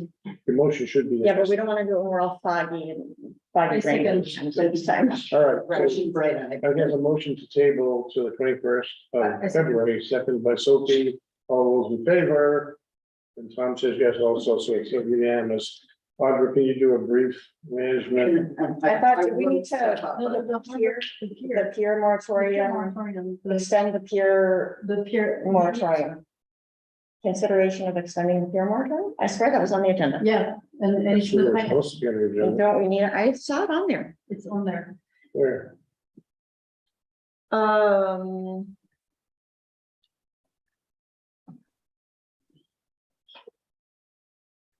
Tell you what, we need to set a date, so I would request the board, and this has to be a 2/3 vote majority to approve that an agenda item to set a date for the public hearing for the extension of the peer moratorium. I swear. that was on there. I make a motion that We got an agenda item. I make a motion that we add an agenda item to select the date for the public hearing regarding the extension of the peer moratorium. Second, I will second. motion made, seconded, all those in favor, it's unanimous, so it's 100%, so we have an Now we can agenda address item the now. agenda. So it was just to set a public was- hearing. No, it was just the agenda. No, I get what you just did, but we weren't, the agenda item wasn't for us to extend it tonight. It was to set a public hearing for the, That's correct, yeah. So that it That's can no be big deal. extended. Okay. which needs I believe, a 7-day Notice. notice. So we're looking at the week of, It'll be for the 21st. The public hearing will need to be on the 21st. we'll have it during that meeting. Yes. Actually, we couldn't, that's really wrong. We didn't do that the way last time. We had an actual public I hearing. think there was some urgency based on dates. It was. Yeah, Okay, I mean, you want to put it in a select board? Oh, yeah. meeting? yeah. Okay, all right, I make a motion, do we need a motion? yes, I make a motion that second date. that we set the date of February 21st for the public hearing on the extension of the peer moratorium. Second. Motion made, second, all those, Tom, did you have Take that, discussion? Caitlin. Nope, I'm in favor. Okay, thank you. It's 5-0. Thank you very much. Now, 3 minutes of raising reports. Okay, I'm gonna go super quick. I have a written report. I'll send it to all of you as well as the backup stuff so that I don't have to go into detail. I received word from the school districts as to when they're having their budget hearings, so I will send you dates, times, links to the Zoom meetings. They're doing it all via Zoom. I wrote something nice about Tobago National, so I have a timeline to town meeting memo that I'll send to all of you as part of this as well, and I think it's just good for you to all have an idea of what we're up against in terms of timing for when you have to public hearings and everything. I have a grant update, things are going along nice, I won't get into it, it's in my report. I also wrote a long report giving background, current status and recommendations on the breakwater in response to the Harbor Committee's breakwater letter. So that will, that version of it will be attached to this with other background documents, but it'll also be on the agenda for the February 21st meeting. Correct. But it just gives you more time than normal to go through all of that and ask me questions. Yeah. Great. Select board. Sylvia? I attended the Board of Trustees, Library Board of Trustees, excellent. Their budget is probably gonna be flat, so they're good work. The second thing is we had a good flattish, yeah. Good. We had an excellent, again, meeting with the Megunticook River Committee, Citizen Advisory Committee. Super good work with people rolling up their sleeves, signing up on subcommittees, getting on to different tasks to increase public outreach and communication. The second volume of the newsletter should be going out probably early next week. And there's a speaker series that's going to be on the 7th of February with Nate Gray. Isn't that today? Sorry, yeah, you're right. So 14. No, the 21st. It's on the 21st. It's on the 21st. The 21st is a big day. Nick Gray talking about fish in the river. So, and we have great attendance on the speaker series with at least 20, 30 people, lots of questions, lots of interest. So sign up. And on the 21st, lots of announcements as well coming from the community. Tom. Before you call, There was a site walk by the planning board at the proposed subdivision at 440 Belfast Road. It went well. The plans are interesting. I think there's some information that's available through Jeremy if anybody wants it. The planning board, the two new members, but the whole board in general is really what we should be striving for in Camden. Very well qualified in their individual professions and backgrounds. Impressive to see. But if you're interested in that particular project, it's in the Codes and Planning Office. Great. Awesome. We have a Midco solid waste meeting tomorrow. That's the budget approval and review meeting. It will be here at 6:30. Information about that is available on the Midcoast Solid Waste website. One of the things that the board will be reviewing and hopefully approving in some way would be bag fee or trash fee increases. The small bags right now are $1.50. They would be going to $2. The large ones would be going from $2.50 to $3. And that is in an effort to try to keep the budget or the assessments flat to the towns, to keep taxes about the same.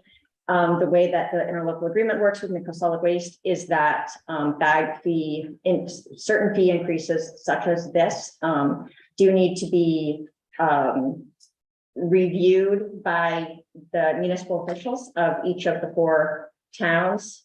So you all would have sort of the right to say, hey, we really want our taxes to go up instead of our bag fees. Mentioned this a few other times, but if that was something that you wanted to hear a lot more about, feel free to attend the meeting tomorrow or ask for more information later. I attended a meeting, workshop of the Historic Resources Committee.